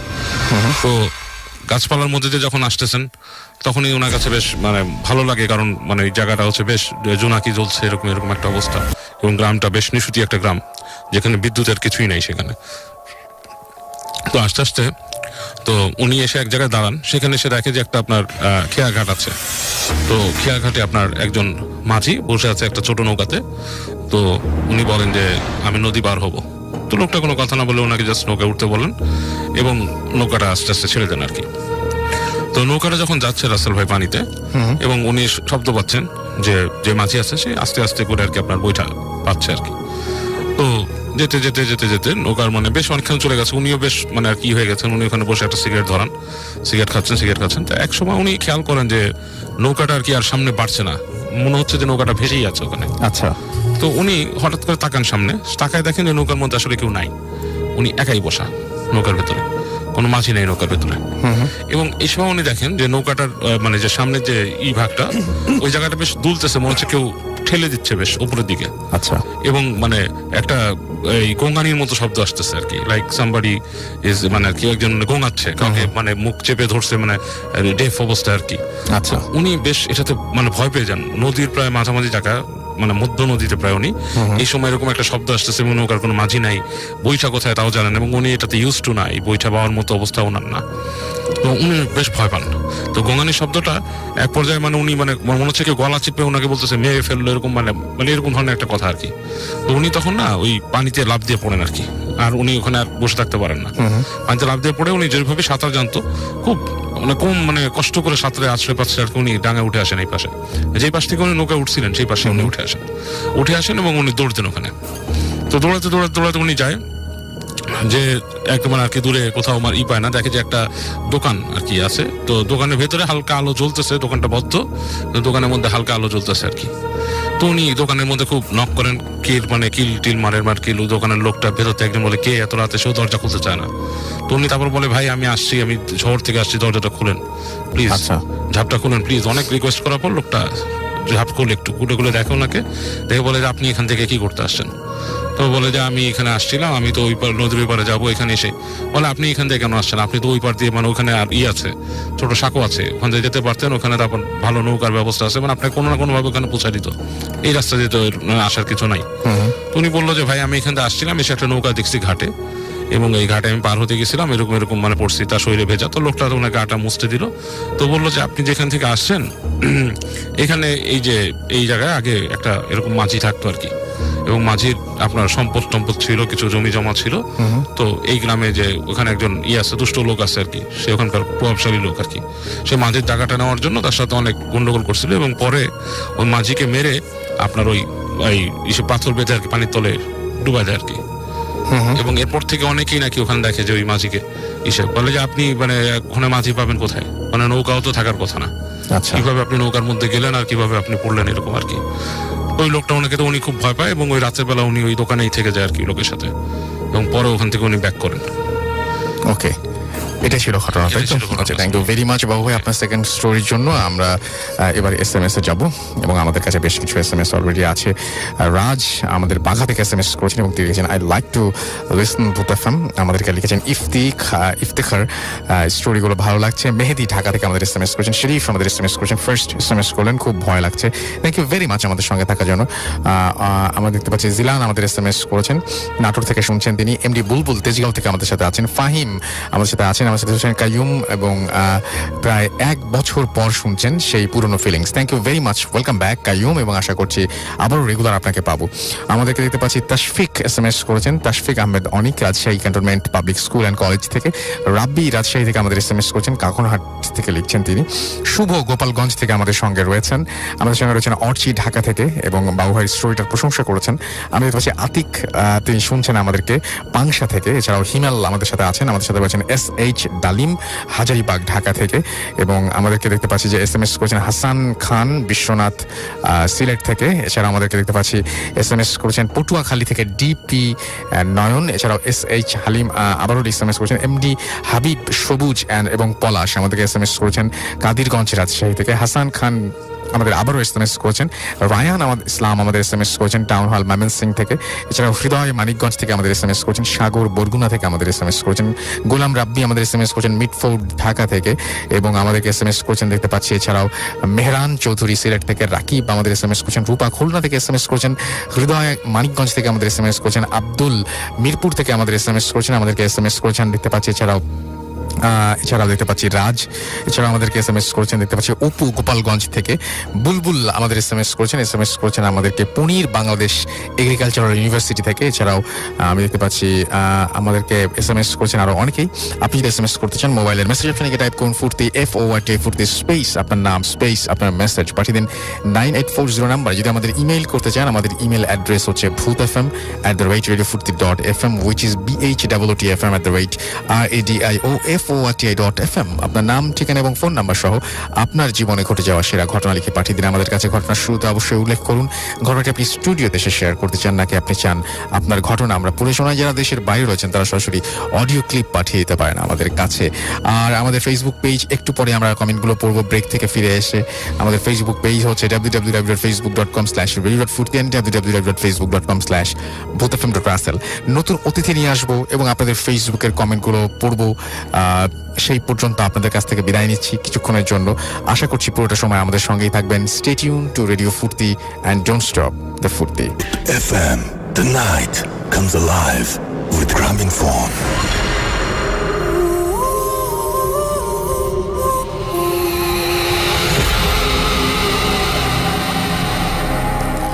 Welcome back.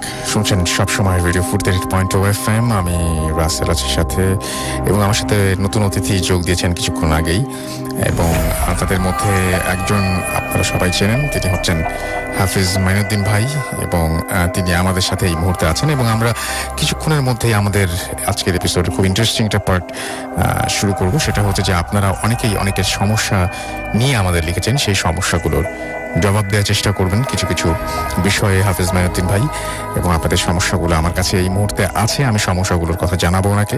তার আগে আমরা যেতে চাই ফেসবুক পেজে আমাদের, এবং এটা হচ্ছে হৃদয় খান আমাদের লিখেছেন যে বাবুভাই স্টোরি ভালো লাগে। আসিফ আল আজাদ আমাদের SMS করছেন মিরপুর থেকে, লাস্ট ঘটনাটা অনেক ভালো ছিল। জামাল হোসেন আমাদের SMS করছেন, এবং আমাদেরকে নাসিম SMS নাই কমেন্ট করেছেন, নাসিম হাসান আমাদের কমেন্ট করেছেন দেখতে পাচ্ছি। এছাড়াও আমি দেখতে পাচ্ছি আমাদের সাথে রয়েছেন আর্টিস্ট শাকিল, এছাড়াও সাইয়দ আজাদ জিবরান আমাদের সঙ্গে রয়েছেন, আমার ছোটন মেটাল, এছাড়াও আমাদের সাথে রয়েছেন শাহিন আক্কাস, আরিয়ান রাফাত আদি আমাদের সঙ্গে আছেন, আমাদের সঙ্গে রয়েছেন MD জুবাইর হোসেন, MD মোহাম্মদ আশরাফুল, এছাড়াও আহমেদ নীরব আমাদের সঙ্গে আছেন, আমাদের সঙ্গে রয়েছেন ট্রিমা, তামান্না রিফা, এছাড়াও আমাদের সঙ্গে রয়েছেন দেখতে পাচ্ছি অনিন্দ শাহরিয়ার, সৈয়দ মেহেদি আমাদের সঙ্গে আছেন, আমাদের সাথে রয়েছেন দেখতে পাচ্ছি নোমান নূর হেলালি, এছাড়াও আমাদের সঙ্গে রয়েছেন অনির্বাণ সাহা, মমিনুল ইসলাম আমাদের সঙ্গে আছেন, আমাদের সঙ্গে রয়েছেন রেজাউল হোসেন রাজু আমাদের সঙ্গে আছেন দেখতে পাচ্ছি। এছাড়াও আমাদের সাথে শাহিন আলম আমাদের সাথে রয়েছেন, রউফ ইসলাম আমাদের সঙ্গে আছেন, আমাদের সাথে রয়েছেন দেখতে পাচ্ছি SD শাউন, এছাড়াও আমাদের সাথে আছেন আবির খান, আভিন টুডু আমাদের সঙ্গে আছেন, এছাড়াও দেখতে পাচ্ছি আমাদের সঙ্গে অ্যাপ দিয়ে শুনছেন অনুপ মণ্ডল, লিটন হাসান নীল আমাদের সঙ্গে অ্যাপ দিয়ে শুনছেন এবং অ্যাপের ছবি আপ করেছেন। আপনারা চাইলে আপনারা যদি অ্যাপ দিয়ে শুনে থাকেন তাহলে অ্যাপের ছবি আপ করতে পারেন আমাদের সঙ্গে, এবং আপনি সে সাথে কি অবস্থায় শুনছেন সেটাও আমাদেরকে এখন মানে আপলোড করতে পারেন। যারা আপনারা গ্রুপে শুনছেন, একসাথে অনেকে মিলে শুনছেন, তারা আমাদেরকে সেই ছবি পাঠাতে পারেন যদি বন্ধু বান্ধব মিলে একসাথে শুনে থাকেন এখন। আর আমাদের সাথে যে ফেসবুকে যে আমাদের যে ভূত এফএম যে পেজটা রয়েছে সেখানে দেখতে পাচ্ছি আমাদের সঙ্গে আছেন অ্যাঞ্জেল তাসনিম, এছাড়াও রিহাব রহমান আমাদের সঙ্গে আছেন, আমাদের সঙ্গে রয়েছেন MD বসির খান, আমাদের সঙ্গে আছেন জাফর কবির সোহান, সজল আহমেদ, নাইমুল ইসলাম দুর্জয়, আশিক মন, নীলপরি নিরঞ্জনা আমাদের সঙ্গে আছেন, হামিদুর, এছাড়াও MD রেদওয়ান হোসেন আফ্রিদি, অনিক ইসলাম আমাদের সঙ্গে আছেন, আমাদের সঙ্গে রয়েছেন দেখতে পাচ্ছি এছাড়াও সুমন সাহা, এছাড়াও আমাদের সঙ্গে আছেন আহমেদ সিজান, এছাড়াও অনিকেত প্রান্তর আমাদের সঙ্গে আছেন, তানজিনা সিদ্দিকি আমাদের সঙ্গে আছেন, আমাদের সঙ্গে রয়েছেন দেখতে পাচ্ছি জিদান চাকমা, এছাড়াও রিহাব রেহমান আমাদের সঙ্গে আছেন, আমাদের সঙ্গে রয়েছেন ফাহিম হাসান, হৃদয় খান আমাদের সঙ্গে আছেন, আমাদের সঙ্গে রয়েছেন রিফাত, এছাড়াও রুবেল মাহমুদ আমাদের সঙ্গে আছেন, আমাদের সঙ্গে আরো অনেকেই আছেন। আর SMS তো পড়েছি একটু আগে, আমরা এখন সরাসরি আবারও ঘটনায় চলে যাব। তবে তার আগে কিছু প্রশ্নের উত্তর এখন আমরা খুঁজে পেতে চাই। আচ্ছা, আমাদের সঙ্গে প্রথম যে প্রশ্নের উত্তরটা চাই সেটা হচ্ছে, আমরা বলেছিলাম যখন যে হাফিজ মাইনুদ্দিন ভাই আমাদেরকে বিভিন্ন সমস্যার উত্তর দেবেন, তো লাস্ট এপিসোডটা তো আমরা একটু ডিফারেন্ট করেছিলাম, তো সেখানে সেটা দেওয়া সম্ভব হয়নি। এখন আমরা বলবো, আমরা প্রথম যেটা দেখতে পাচ্ছি যে মুর্শিদাবাদ জালাঙ্গি সড়ক পাড়া থেকে আমাদের একজন লিখেছেন, এবং তিনি যেটা লিখেছেন যে আমি নুরুল ইসলাম, আমার প্রবলেমটা বলবেন না, নামটা বলতে পারেন।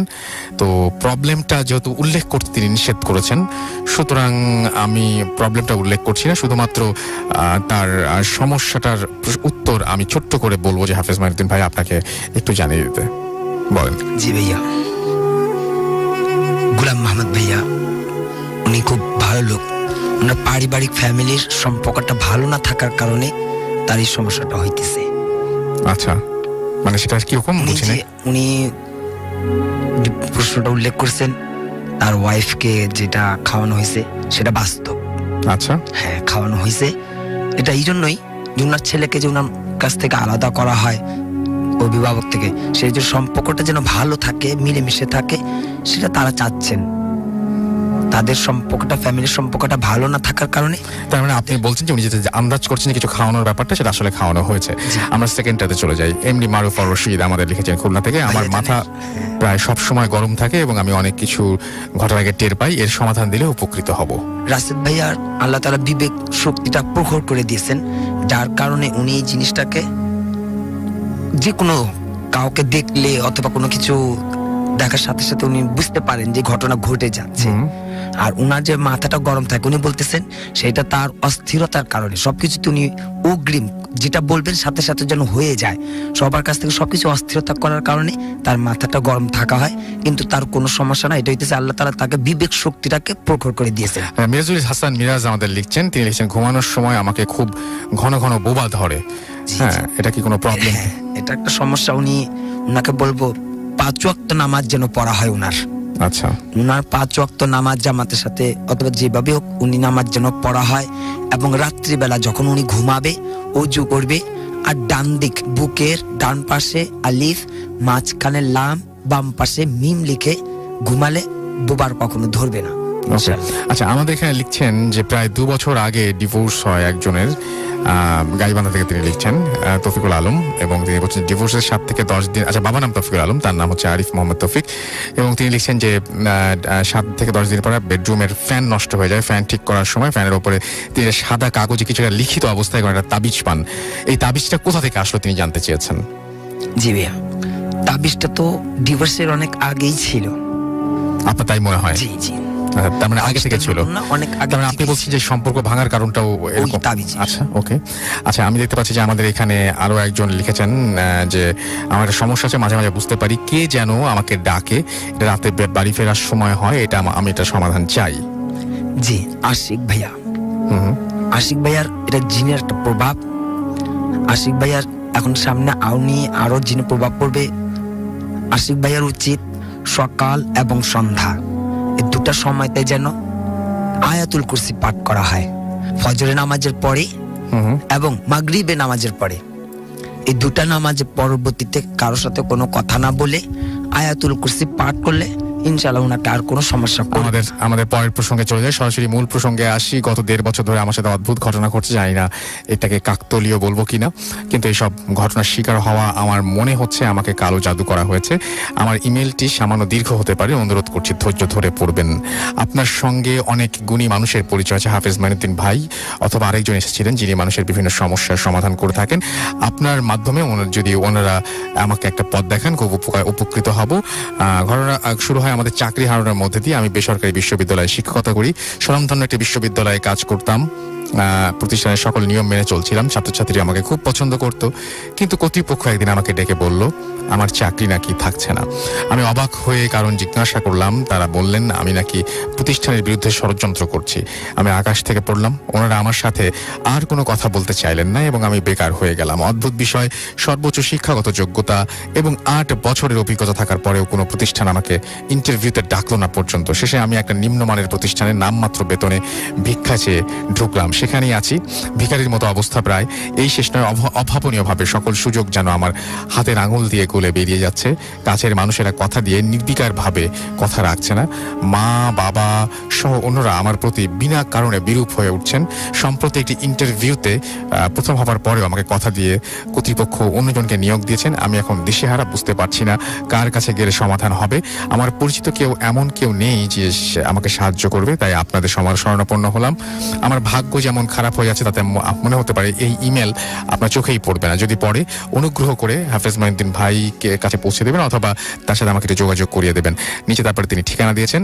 আপনার কি মনে হয় যে ওনাকে আসলে কালো জাদু করা হয়েছে? না ভাইয়া, ওনার এটা কালো জাদু না, ওনার এটাকে আতশী রোগ বলা হয়। আচ্ছা, এই আতশী রোগের কিছু সমস্যা দেখা দেয় যে ভাগ্য তার জবের বেলা, ব্যবসা বাণিজ্য, আত্মীয় সম্পর্ক, বন্ধু বান্ধব সব দূরে সরে যাবে। তার শারীরিক সমস্যা দেখা দেবে, সব দিক তার বিফল হবে, সুফল তার আসবে না। এটা আতশী রোগ বলা হয়। এই আতশী রোগের উপকারিতা হইতেছে সেটার থেকে মুক্তিপ্রাপ্ত হওয়ার জন্য অবশ্যই 5 ওয়াক্ত নামাজ পড়তে হবে। মাগরিবের নামাজের পরবর্তীতে কারোর সাথে কোনো কথা না বলে সূরা ওয়াকিয়া, কোরআন তেলাওয়াত অবশ্যই করতে হবে। তার মানে আপনি বলছেন যে তার মানে ম্যাক্সিমাম জিনিসের সমাধান আসলে আল্লাহর উপরে ভরসা রাখলে নামাজটা আমি যদি নামাজ ঠিক মতন পড়ি, কোরআন যদি ঠিক মতন পড়ি, তাহলে আমার এই সমস্ত ম্যাক্সিমাম সমস্যা আসলে দূর হয়ে যাওয়া সম্ভব। Thank you very much. আমরা আপনার কাছে আবারও ফিরে আসবো, আপনারও ঘটনা আছে, সেই ঘটনা নিয়ে আমরা আবারও ফিরে আসবো।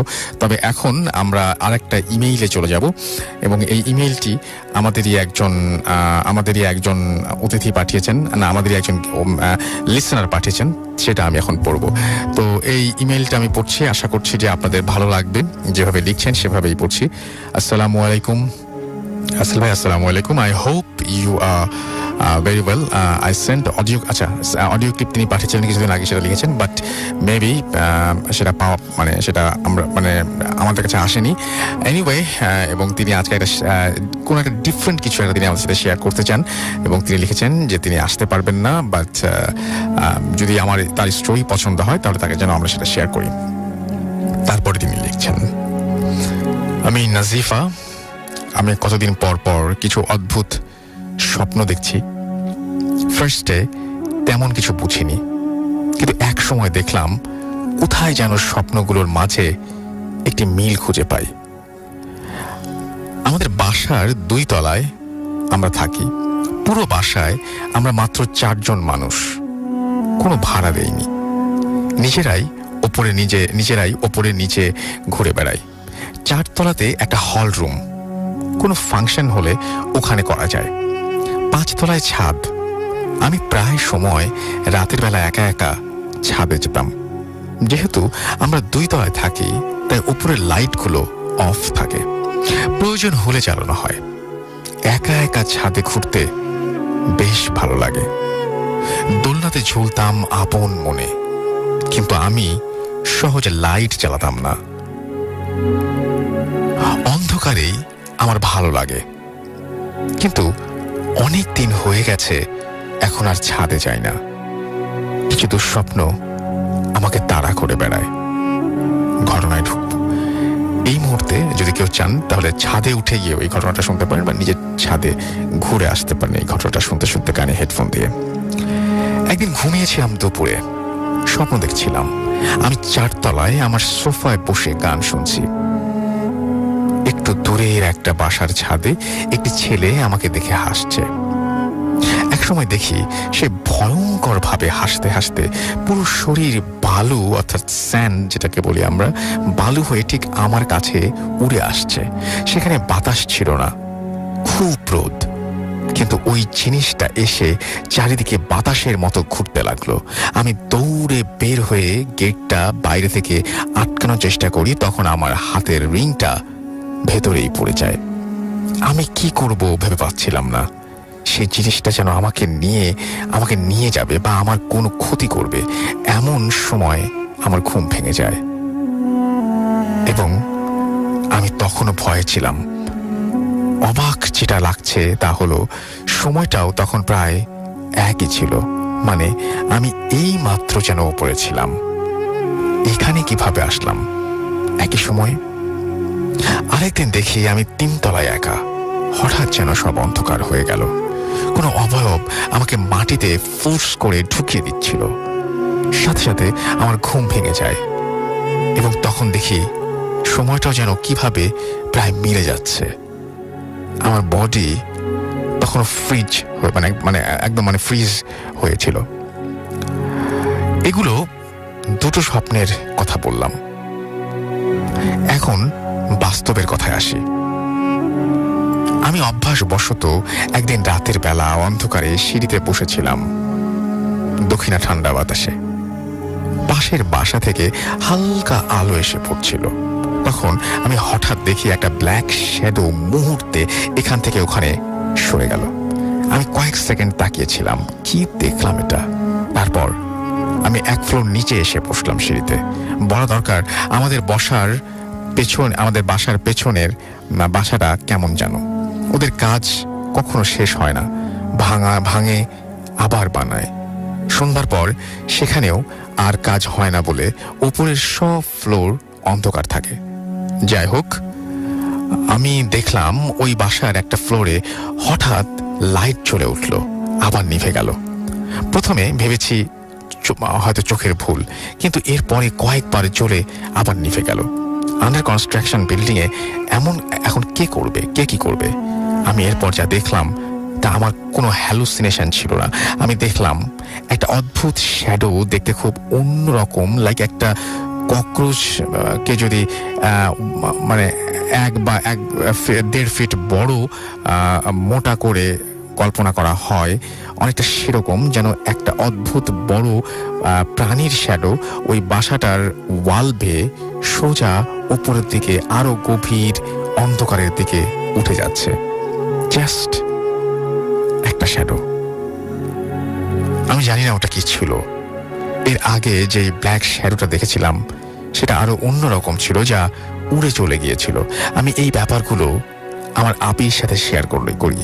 ও আমাকে বলল তা অন্য একরকম। আমাদের আশেপাশে অনেক কিছু থাকে। ভূত এফএমে শুনেছে সে অনেকের ওপর অনেক পরি বা জিনের নজর থাকে।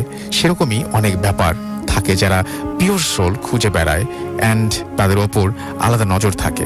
প্রথমে তুমি স্বপ্ন দেখতে আর এখন বাস্তবেই ব্ল্যাক শ্যাডো তোমার আশেপাশে দেখছো। এই জন্য তোমার সন্ধ্যার পর একা ছাদে যাওয়াটা ঠিক নয়, অ্যান্ড তুমি লাইট অফ রাখো। এগুলো তোমার জন্য ওয়ার্নিং ছিল, এটা ওয়ার্নিং হতে পারে। আমি জানি না আমার সাথে এগুলো কি সম্পর্ক, বাট এটুকু বলতে পারি যে এগুলো আমার হ্যালুসিনেশন ছিল না। এখন অনেক দিন হয়ে গেছে আমি ছাদে যাই না। আপির সেই কথাগুলো, আমার দেখা অবয়বগুলো আমার মনে ভয় তৈরি করে। জানি না আপনাদের কাছে কেমন লাগবে। যদি ভালো লাগে তাহলে আমার এটা পড়ে শোনাবেন, খুশি হব। অ্যান্ড তারপরে নাজিফা শেষ করেছেন তার ঘটনা। Thank you very much Nazifa, thank you very much আপনার ঘটনার জন্য। আপনাকে অনেক অনেক অনেক অনেক ধন্যবাদ। আশা করছি আপনাদেরও নাজিফার ঘটনা ভালো লেগেছে। আমরা চলে যাব একটা ছোট্ট বিরতিতে। বিরতির পরে আবারও ফিরে আসবো। সেই পর্যন্ত আমাদের সঙ্গেই থাকুন। স্টে টিউনড, রেডিও ফুর্তি, অ্যান্ড ডোন্ট স্টপ দ্য ফুর্তি। Bhoot FM. The night comes alive with Gramophone.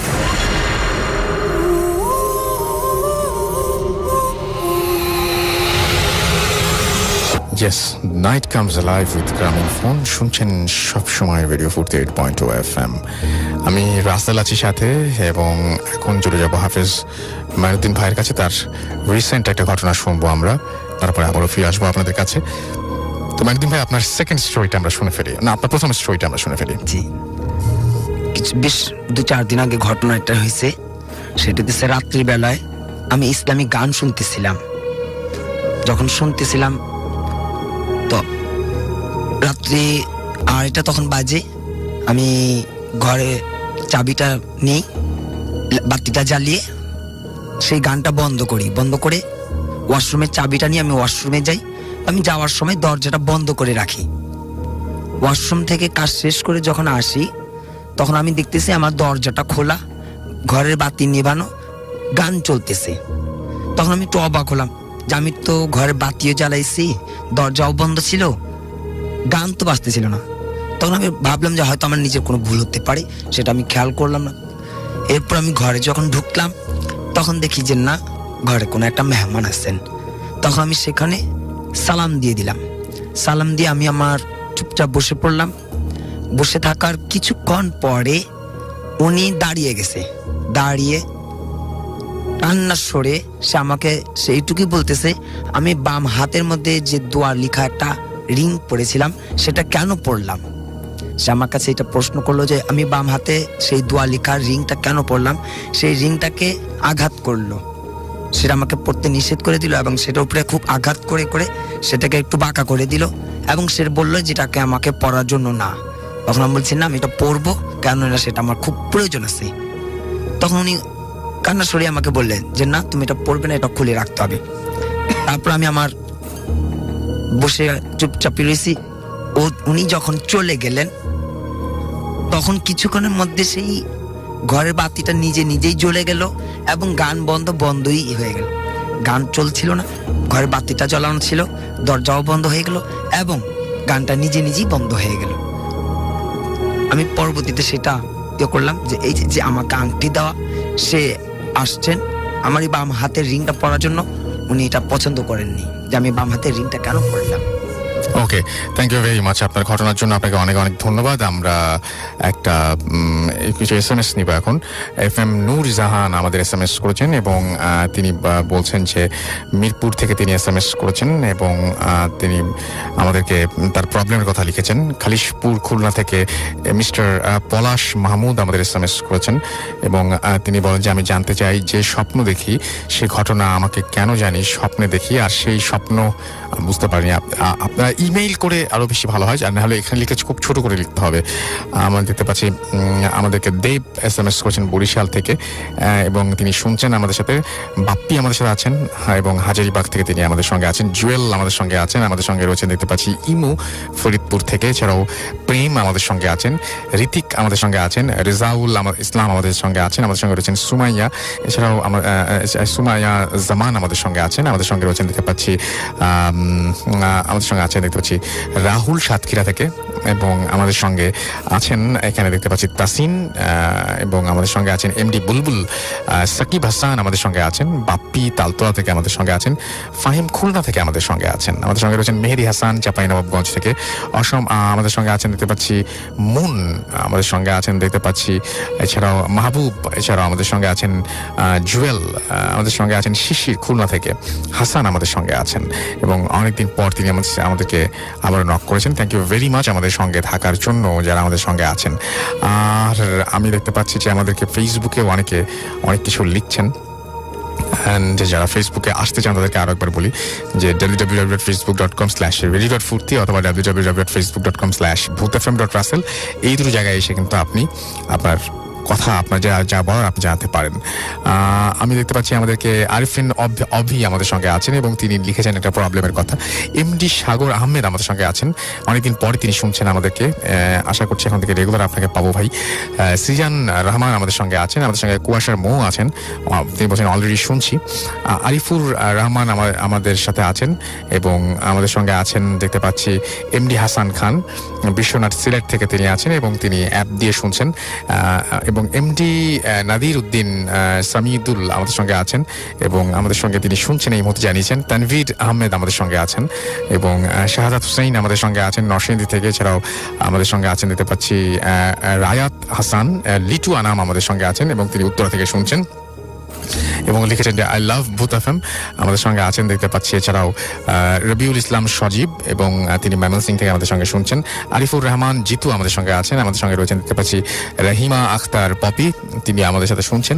MD Hasan Khan আমাদের সঙ্গে আছেন এবং তিনি অ্যাপ দিয়ে শুনছেন। সালমান আহমেদ তিনি আমাদের সঙ্গে আছেন, তিনি অ্যাপ দিয়ে শুনছেন সাতক্ষীরা থেকে। তো থ্যাংক ইউ ভেরি মাচ যারা অ্যাপ দিয়ে শুনছেন আমাদেরকে এই মুহূর্তে। এছাড়াও আমি দেখতে পাচ্ছি আমাদের সাথে আরো অনেকেই আমাদের যে ফেসবুকে যে ফুর্তি পেজটি রয়েছে, ফুর্তির যে পেজটি রয়েছে রেডিও ফুর্তি www.facebook.com/radio.furti সেখানেও অনেকে শুনছেন এবং সেখানেও অনেকে আছেন আমাদের সঙ্গে এবং তাদের মধ্যে আমি দেখতে পাচ্ছি MD আনামুল কবির ইমরান আছেন আমাদের সঙ্গে, আরিফুর রহমান আমাদের সঙ্গে আছেন, আমাদের সঙ্গে আছেন SM নাইম, এছাড়া আমাদের সঙ্গে আছেন দেখতে পাচ্ছি অ্যালন মিড ফরহাদ, এছাড়াও আমাদের সঙ্গে রিদওয়ান রিফাত আমাদের সঙ্গে আছেন, আমাদের সঙ্গে রয়েছেন দেখতে পাচ্ছি জীবন রবিন, এছাড়াও আমাদের সঙ্গে আছেন SM নাইম, এছাড়াও আশরাফুল ভক্ত জয়, MD রিফাত আমাদের সঙ্গে আছেন, রাকিব আহমেদ আমাদের সঙ্গে আছেন, শিহাব আমাদের সঙ্গে রয়েছেন, আমাদের সঙ্গে রয়েছেন দেখতে পাচ্ছি আশিক মুন, রিদওয়ান, আচ্ছা আমাদের সঙ্গে ইমতেহান নাইম আমাদের সঙ্গে আছেন।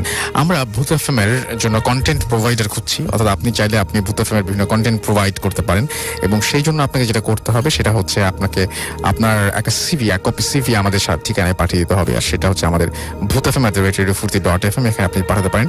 কন্টেন্ট প্রোভাইডার হিসেবে যদি আপনি ভূত এফএমের সাথে কাজ করতে চান, দ্যাট মিনস আপনাকে বিভিন্ন ধরনের যদি আপনার কাজটা কি হবে, আপনার কাজটা ঢাকার মধ্যে বা ঢাকার বাইরে যদি আপনার সাথে ঘটনা শেয়ার করতে চাই, তার কাছে ঘটনা কালেক্ট করে নিয়ে আসা, কার কাছে ঘটনা আছে এই ঘটনাগুলো খুঁজে বের করা, হন্টেড প্লেসগুলো খুঁজে বের করা, সেগুলো আমাদের কাছে সেগুলো তথ্য নিয়ে আসা, এই ধরনের ব্যাপারগুলোতে যদি আপনি ইন্টারেস্টেড হয়ে থাকেন তাহলে ডেফিনেটলি আপনি আপনার সিভি পাঠিয়ে দিতে পারেন আমাদের কাছে।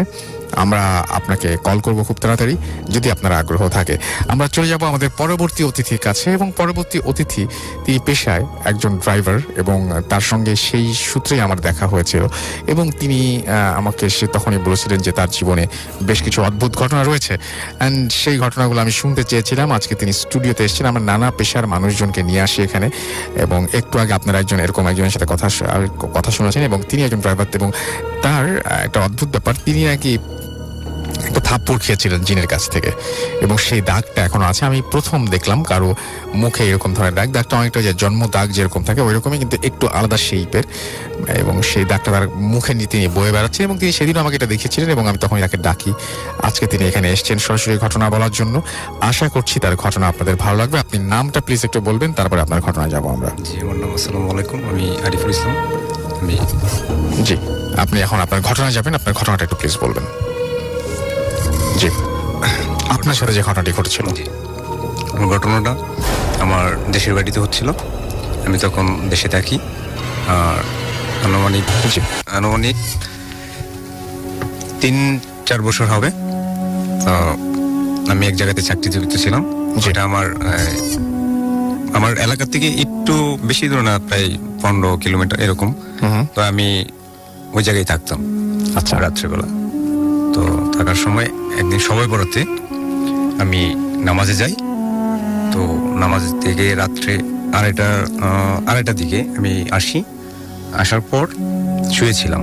তো শুয়ে থাকার পরে কিছুক্ষণ পরে আমার টয়লেটে যাব এরকম আমার বাসা থেকে রুম থেকে বের হয়ে যাওয়ার পর আমি কতটুকু যেতে ভীষণ অন্ধকার, অন্ধকারে কিছুই দেখতে পাচ্ছি না। তারপরও আমি হাঁটতেছি, হেঁটে যাচ্ছি। যাওয়ার পর কত দূর যেতেই আমার চোখে পড়ে যে ওই জায়গায় একটা কবরস্থান আছে, আর ওই এলাকায় পারিবারিক কোনো কবরস্থান নেই। তো যার ফলে যাদের আত্মীয় স্বজন মারা যায় তাদের নিজের জমিতেই রাস্তার পাশে কবর দেয়। তো এরকম একটা কবর পেলাম। তো সেটাতে আমি দূর থেকে দেখতে পাচ্ছি যে 7জন লোক ছিল। ওনারা সবাই সাদা পোশাক পরানো, খুব দেখতে খুব সুন্দর, দাড়িগুলো ভালো, দেখতে অনেক সুন্দর। তো আমি ওনাদেরকে দেখতে পাই, দেখে হঠাৎ দাঁড়ানোর পর আমি সেটা জানি না ওনারা কে, বা আমি হঠাৎ করে আমি মনে ভাবতেছি যে ওনারা হয়তো নামাজ থেকে আসার পরে ওই জায়গায় দাঁড়িয়ে কোনো জামাতের বেশি আলোচনা করতেছে এরকম একটা। তারপর আমি না ভেবেই সরাসরি টয়লেটের দিকে যাচ্ছিলাম। তারপরও আমি কি ভুল করলাম সেটাও আমি জানি না। আমি ওই জায়গা থেকে আবার ব্যাগ নিলাম। তো ব্যাগে আসতেছি, হঠাৎ করে আমার মনে হচ্ছে যেন ওই এলাকার যে আশপাশে এরকম একটা ভীষণ শব্দ আমার কানে আসতেছে। তো আমি অল্প অল্প ভয় পাচ্ছি আর অল্প অল্প করে হাঁটতেছি। তো হাঁটার পর কত দূর যেতেই পিছন থেকে আমাকে একটি থাপ্পড় দেয়, ভীষণ জোরে একটা থাপ্পড় দেয়। তো থাপ্পড়টা দেওয়ার পর আমি বেশ অনেকটা দূরত্বে ছিটকে যাই। তো ছিটকে যাওয়ার পর আমি আমার রুমমেটকে ডাকি, উনি আমার দাদু বলে ডাকতাম ওনাকে আমি রেখে আনি যে দাদা, আমি তো ওনাদেরকে চিনতেছি না, উনি আমাকে একটা থাপ্পড় দিয়েছে, আর আমি কি ভুল করেছি সেটাও আমি জানি না। তো দাদা বের হয়ে আসলো। বের হয়ে আসার পর উনি অনেক দূর যে খোঁজাখুঁজি করার পর কাউকে দেখতে পান নাই। তো পান নাই, আমাকে এসে বললো কই, কেউ তো নেই। আমি কই যে আমাকে মাত্র থাপ্পড় দিছে এবং আমার গালে সে দাগটা এখনো রয়ে গেছে। তো দাদা দেখলো, দেখার পরে বললো যে ঠিক আছে। তো ওনারা তো সম্ভবত আল্লাহওয়ালা জিন, ওই জিনেরাই তোমার নিশ্চয়ই ভুল পাচ্ছে, ভুল হয়েছে বিদায় তোমাকে থাপ্পড় দিয়েছে, না দিবে কেন। তো সেটাও আমি মেনে নিলাম যে ঠিক আছে। তো পরের 2 দিন পর আমাকে স্বপ্নের দিকে দেখানো হয় যে তোমার ভাগ্যটা ভালো, তুমি প্রাণে বেঁচে গেছো। আর বিশেষ করে আমাকে 4টা শর্ত দেয়, যে শর্তগুলো আমি যেন আমার লাইফে মেনে চলি। তো সেগুলো আমি এখনো মেনে নিচ্ছি বা চলতেছি। আশা করি সবসময় মেনে নেব। এখন থেকে আর সমস্যাটা হচ্ছে না কোনো। আর শর্তগুলো হলো আমি যেন কোনো প্রকার পানি নষ্ট না করি, প্লাস আমার আম্মা আব্বুকে মরণের আগ পর্যন্ত যেন ওনাদেরকে আমার সাথে রাখি। আর অবাধ্য মানুষে পছন্দ করে না এমন কোনো কাজ যাতে আমার জীবনে আমি কোনো সময় কারোর সাথে না করি। তো এই বিষয়গুলা আমি এখনো মেনে চলতেছি। আর আমার মাঝে মধ্যে এখনো ঘুমের ঘরে প্রায় সময় আমার বাম পাশের কানে প্রচন্ড ব্যথা হয়। তো সেই ছিল রাসেল ভাই আমার ঘটনা। থ্যাংক ইউ ভেরি মাচ আপনার ঘটনার জন্য, আপনাকে অনেক ধন্যবাদ। আমরা এতক্ষণ ধরে শুনলাম ঘটনা, এবং আমরা এখন যেটা করবো সেটা হচ্ছে ছোট্ট একটা বিরতি যাবো, এবং বিরতির পরে আবারও ফিরে আসবো। সেই পর্যন্ত আশা করছি আমাদের সঙ্গেই থাকবেন। স্টে টিউনড রেডিও ফুর্তি এন্ড ডোন্ট স্টপ দ্য ফুর্তি FM. The night comes alive with Graminphone.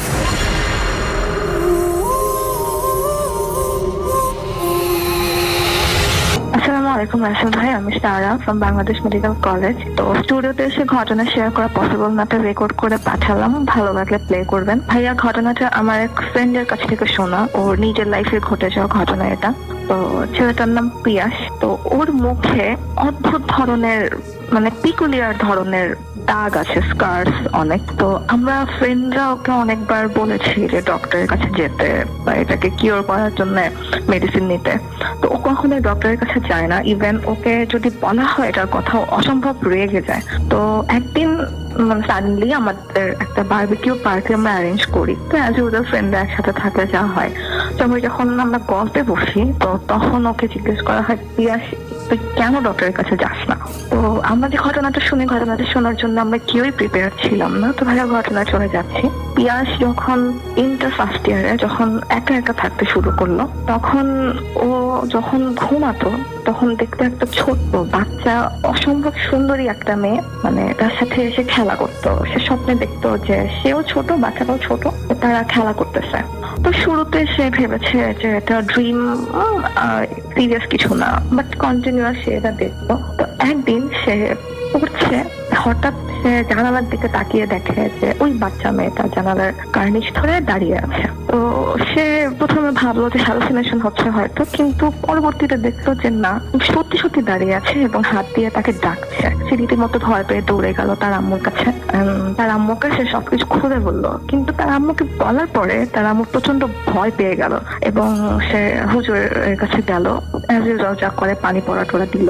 তো সমস্যাটা কিছুদিন অফ থাকার পরে আবার সমস্যাটা হওয়া শুরু করলো। ছেলেটা মোটামুটি বাস্তবে ওই মেয়েটাকে দেখতো, একটা বাচ্চা মেয়ে জানালার কাছে এসে দাঁড়িয়ে থাকতো, তাকে ডাকতো, তার সাথে কমিউনিকেট করার চেষ্টা করতো। তো কিছুদিন পরে তার স্বপ্নে একটা চেঞ্জ আসে। সে দেখে মানে একটা গ্রাম, মানে একটা বাজারের মতো, ওই ছোট মেয়েটা তার হাত ধরে তাকে ওখানে নিয়ে যাচ্ছে।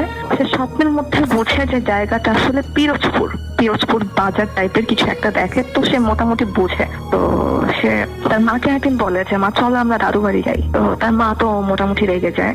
ভাই, আমি একটা কথা বলতে ভুলে গেছি, তাদের হোম টাউন হলো পিরোজপুর। তো মা রেগে যায়, তো মোটামুটি অনেক বলে, কিন্তু কিছুতেই রাজি হয় না। এরপরে ছেলেটার যে বড় বোন, তার মানে বিয়ের এজ হয়ে গেছে, কিন্তু মানে বিয়ে হচ্ছে না, কোনোভাবেই বিয়ে হচ্ছে না। শেষ পর্যন্ত পিরোজপুরের এক ছেলের সাথে তার বড় বোনের বিয়ে ঠিক হয়। তো তাদের কোনো রিকোয়ারমেন্ট ছিল না, তাদের একটাই রিকোয়ারমেন্ট ছিল যে পিরোজপুরে এসে তাদের মেয়েকে দিয়ে যেতে হবে। যখন পিরোজপুর যাওয়ার কথা বলে তখন ছেলের বাবা বিয়েটা ক্যান্সেল করে দেয়। তো মোটামুটি আরো 6 মাস পার হয়, মেয়ের আর কোথাও ভালো ঘরে বিয়ে হচ্ছে না। আর ওইদিকে পিয়াস এরকম কন্টিনিউয়াস স্বপ্ন দেখছে, তো দেখছেই, সে রাতে ঘুমাতে পারে না।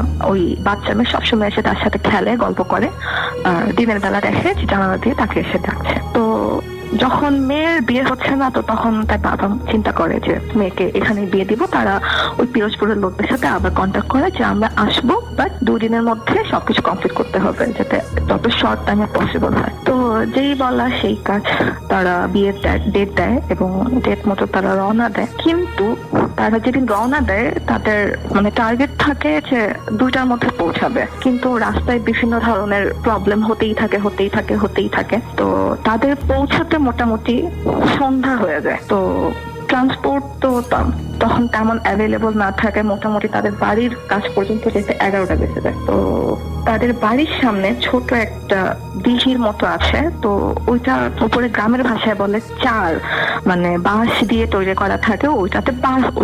ওটার উপর দিয়ে পার হতে হয়, কিন্তু দেখে যে ওটা ভাঙা। তো তখনই পিয়াসের বাবা বুঝে যায় যে এখানে আমাদের জন্য কোনো সমস্যা ওয়েট করতেছে। তো পিয়াস তখন বলে যে বাবা, এখানে তো অনেক বাড়ি টাড়ি আছে, আমরা কোথাও স্টে করি। তো ওই চারের পাশ থেকে মানে চারের আশপাশে যত বাড়ি আছে ওই বাড়ি থেকে একটা লোক বের হয়। তো সেই লোকটা হিন্দু। ওই লোকটা বের হয়ে পিয়াসের বাবাকে বলে এতদিন পরে আসলি, মানে পিয়াসের বাবার পরিচিত। তো পিয়াসের বাবা ওই লোকটাকে দেখে ভয় পেয়ে যায়। কেন ভয় পায় সেটা পিয়াসকে তার বাবা পরে বলে। তো সে অনেক জোরাজুরি করে যে তার নৌকা আছে, নৌকা দিয়ে সে পার করে দিক, কিন্তু পিয়াসের বাবা কোনোভাবেই রাজি হয় না। তো যখন দেখলো কোনো উপায় নেই, তারপরে পিয়াসের বাবা রাজি হয় যে আচ্ছা ঠিক আছে আমরা যাব। তারপরে তো মোটামুটি তাদের পৌঁছাতে রাত 12টা বেজে যায়। ওই দিন রাতে পিয়াস আবার ওই মেয়েকে স্বপ্ন দেখে এবং দেখে যে ওই মেয়ে তাকে বলছে তুমি এসছো, আমি অনেক খুশি হয়েছি। তো তারপরে বিয়ের অ্যারেঞ্জমেন্ট যখন শুরু হয়, তো ওই দিন পিয়াস বায়না ধরে যে তার ফ্রেন্ডের সাথে সে ঘুরতে যাবে। পিয়াসের মা কিছুতেই রাজি হয় না। তো পিয়াস তার মাকে না বলেই তার ফ্রেন্ডের সাথে, ফ্রেন্ড না ঠিক মানে গ্রামের ছোট বাচ্চা, ওদের সাথে বের হয়ে যায়। তো ঘুরতে ঘুরতে ও একটা জায়গায় একটা বাজারের মধ্যে চলে আসে, এসে সে ওই বাচ্চাগুলোকে হারিয়ে ফেলে। তো তখন সে উপরে লেখা দেখলো পিরোজপুর বাজার। তো ওখানে পিয়াসের বাবার এক বন্ধু যে পিয়াসকে চিনে, ওরকম একজনের সাথে তার দেখা হয়। তো পিয়াসের বাবা পিয়াসকে বলে যে বাবা তুমি তো রাস্তাঘাট কিছু চেনো না, তুমি এখান থেকে চলে যাও। কিন্তু পিয়াস বলে যে আঙ্কেল আমি তো চিনি না, আর ওখানে তো একটা মানে দিঘি পার হতে হবে, আর চার তো ভাঙা, নৌকাও তো নাই।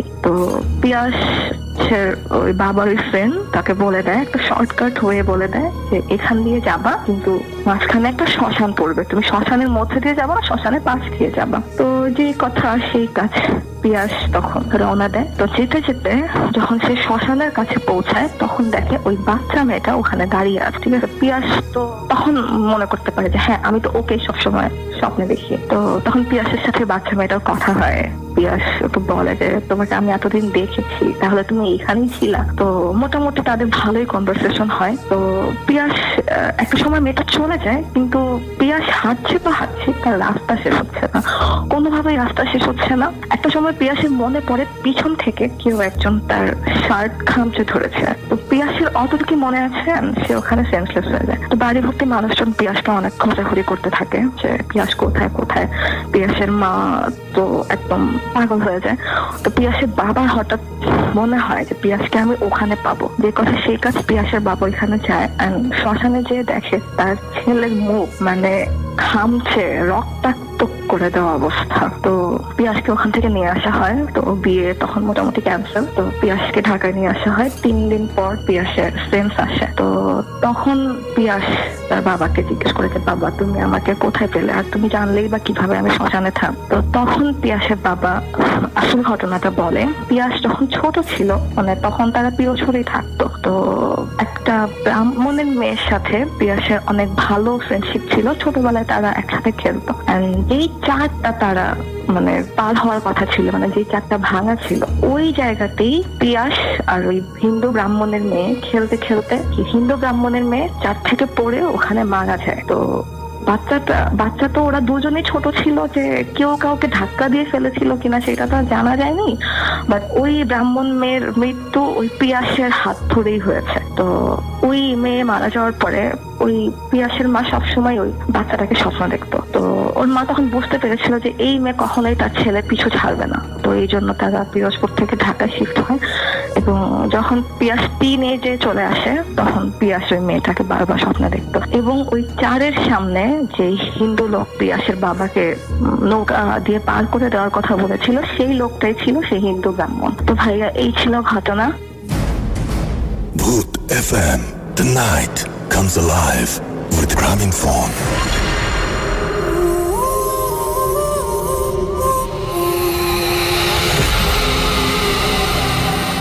Yes, the night comes alive with Graminphone. শুনছেন সবসময় রেডিও ফুড 8.0 FM।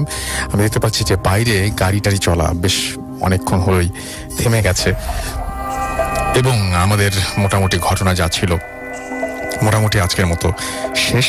সূর্য আমাকে SMS করেছেন এবং তিনি বলেছেন যে শো শুরু করার আগে তিনি বলেছেন গেস্টদেরকে প্রিপেয়ার করে নিতে। সেটা কি আসলে সম্ভব? আর সেটাতে তো মনে হয় যে একটু আমরা কোনো কিছু ম্যানিপুলেট করতে চাই না এখন, সেটা যেরকমই হোক না কেন। বাট আপনার যে সাজেশন সেটার জন্য ধন্যবাদ। অবশ্যই সেটা আমরা চিন্তা করে দেখবো। মেহেদি হাসান আমাদের SMS করছেন আফগান থেকে, এবং তিনি লিখছেন আই লাভ ভূত এফএম, আমাদেরকে ফুর্তি থেকে। আচ্ছা, আমি জুনায়েদ আরিফিন সাবিল SMS করেছেন তিনি, এবং তিনি বলেছেন যে আমার কিছু প্রবলেম আছে, এগুলো ব্ল্যাক ম্যাজিকের কারণে। আমি জানি না, আমি তো এটা বলতে পারবো না, তবে আপনার নাম টাম সবকিছু দিয়ে আপনি যদি আপনার নাম, বাবার নাম, আপনার অ্যাড্রেস সবকিছু দিয়ে আপনি আমাকে জানান, তাহলে আমি হয়তো হেল্প নিতে পারি। তবে আমি জানি না, এগুলো আমি মানে অনুমান করেও বলতে পারি না আর কি। আশিক আমাদের SMS করেছেন, ফার্স্ট স্টোরিটা অসম ছিল। আজিম আমাদের লিখেছেন লাস্টে অডিওটাতে স্টোরিটা বলা হয়েছে সেটা ট্রু, আই নো দ্যাট। আচ্ছা, আমাদেরকে এছাড়াও দেখতে পাচ্ছি জিহাদ SMS করেছেন, এবং আজকে এপিসোডে ভয় পেলাম না, গোরান খিলগাঁও থেকে লিখেছেন। আমাদেরকে SH আবরার হাজারিবাগ থেকে লিখেছেন। আমি তাহলে নেক্সট উইকে অবশ্যই ট্রাই করবো যে আপনি যেন ভয় পান, আরও মারাত্মক ঘটনা আপনারা পাঠাবেন আশা করবো, এবং সেই ঘটনাগুলো নিয়ে আসতে পারবো ইনশাল্লাহ। আশরাফ আমাদের SMS করেছেন আমাদেরকে শিশির খুলনা থেকে। এছাড়া আমাদেরকে তৌফিক SMS করেছেন। আমাদেরকে দেখতে পাচ্ছি রাসান বরিশাল থেকে আমাদেরকে SMS করেছেন, দেখতে পাচ্ছি SH। আচ্ছা, আমাদেরকে SMS করেছেন দেখতে পাচ্ছি অপূর্ব। এছাড়া আমাদেরকে আশিক SMS করেছেন, আমাদেরকে SMS করেছেন অপু এবং পাপ্পু ময়মনসিংহ থেকে। SB বাপ্পি আমাদের SMS করেছেন। মেহেদি হাসান আমাদের SMS করেছেন, আমাদেরকে SMS করেছেন দেখতে পাচ্ছি। এছাড়াও সাকিব হাসান প্রান্ত সহ আরো অনেকে। যাই হোক, আপনাদের যাদের পরীক্ষা চলতে তাদেরকে আর রাত জাগাবো না, মানে তাদেরকে মানে যারা হচ্ছে HSC দিচ্ছেন, বিশেষ করে তাদেরকে বলবো যে HSC চলাকালীন সময়ে ভূত FM শুনবেন না, অবশ্যই শুনবেন না। এটা খুব আই এম সো সিরিয়াস যে এই ব্যাপারে, এবং আপনাকে বলছি যে জাস্ট এক্সাম শুরু শেষ হওয়ার পরে আপনি শোনার মতো অনেক টাইম পাবেন। যাই হোক, যারা এতক্ষণ পর্যন্ত আমাকে SMS করেন তাদেরকে অনেক অনেক অনেক অনেক ধন্যবাদ। আমাদের ফেসবুকে দুটো পেজ রয়েছে, সেই পেজে আপনি সপ্তাহ জুড়ে লিখতে পারেন। আমি দেখি আপনাদের পেজের লেখাগুলো। সেটা হচ্ছে যে একটা হচ্ছে www.facebook.com/radio.futti and www.facebook.com/bhutfm.russell। এই দুটো পেজে গিয়ে আপনি জানাতে পারেন আপনার সমস্ত অনুভূতির কথা। এছাড়াও RJ রাসেলের টুইটারেও একটা পেজ রয়েছে, সেখানে আপনি চাইলে যোগাযোগ করতে পারেন, এবং আপনি জানাতে পারেন যে আজকের এপিসোডটি কেমন লেগেছে আপনার কাছে, কোন ঘটনা ভালো লেগেছে, কোন ঘটনা ভালো লাগেনি, সবকিছু আপনি একদম বিস্তারিতভাবে জানাতে পারেন। আর আমাদের সবচাইতে বেশি উপকার হয় যদি আপনি ঘটনা পাঠান, এবং ঘটনা পাঠানোর জন্য আপনাকে করতে হবে, ঘটনা পাঠানোর জন্য আপনাকে যেটা করতে হবে সেটা হচ্ছে আপনার ঘটনাগুলো আমাদের ইমেল করে দিতে হবে। আমাদের ইমেল অ্যাড্রেস হচ্ছে bhutfm@radiofutti.fm, which is BHTTFM@radiofutti.fm। আপনার নাম, ঠিকানা এবং ফোন নাম্বার সহ আপনার জীবনে ঘটে যাওয়া বা আপনার জানা সেরা ঘটনা লিখে পাঠিয়ে দিন আমাদের কাছে। ঘটনার শুরুতে অবশ্যই উল্লেখ করুন যে এই ঘটনাটি আপনি স্টুডিওতে এসে শেয়ার করতে চান, নাকি আপনি চান আপনার ঘটনা আমরা পড়ে শোনাই। যারা দেশের বাইরে রয়েছেন তাদেরকে রিকোয়েস্ট করব যে আপনারা সরাসরি অডিও ক্লিপ পাঠিয়ে দিতে পারেন আমাদের কাছে, এবং সেই অডিও ক্লিপটি যদি সিলেক্টেড হয় তাহলে আমরা প্লে করবো, আজকে যেরকম প্লে করলাম। তো যাই হোক, আমরা আপনাদের ঘটনার অপেক্ষায় রইলাম, ফিরে আসবো আবারও। এখনো দেখতে পাচ্ছি অনেকে SMS করেছেন। আমিনুর ফতুল্লাহ থেকে আমাদের SMS করেছেন। আশরাফ ঢাকা থেকে আমাদের SMS করেছেন আমাদেরকে পড়ি কালকে এক্সাম, তাও শুনছি না, এটা ঠিক না, একেবারেই ঠিক না, আমি একটু আগে নিষেধ করলাম এটাই। সোনাম আমাদের SMS করেছেন, কনা আমাদের SMS করেছেন। আমরা চাই না আসলে কোনো কারণেই ভূত FM শোনাটা আপনাদের বন্ধ হয়ে যাক, রাইট? সো আপনি এমন কিছু করবেন না যে এক্সামের সময় শুনবেন, কালকে আপনার ফ্যামিলি থেকে বলবে যে আপনি ভূত FM শুনেন না। তো এটা আমরা চাই না। তো পড়াশোনার সময় পড়াশোনাটা করবেন আর কি। আমাদেরকে এছাড়াও দেখতে পাচ্ছি ইতি SMS করেছেন আমিনুর। এছাড়া আমাদেরকে আরো অনেকে SMS করেছেন, ফুলতলা থেকে আমিনুর SMS করেছেন। এছাড়া আমাদেরকে আরো অনেকে SMS করেছেন। আপনি যদি SMS করতে চান তাহলে আজকে আর করে লাভ নেই, আজকে আপনি সরাসরি কিন্তু আমাদের ফেসবুক পেজে বা ইমেল করে আমাদের সাথে যোগাযোগ করতে পারেন। কথা হবে আবারও আগামী সপ্তাহে। সেই পর্যন্ত সবাই ভালো থাকবেন, সুস্থ থাকবেন, সুন্দর থাকবেন, মোস্ট ইম্পর্টেন্টলি ফুর্তি থাকবেন। আজকের মতো এখানেই শেষ করছি।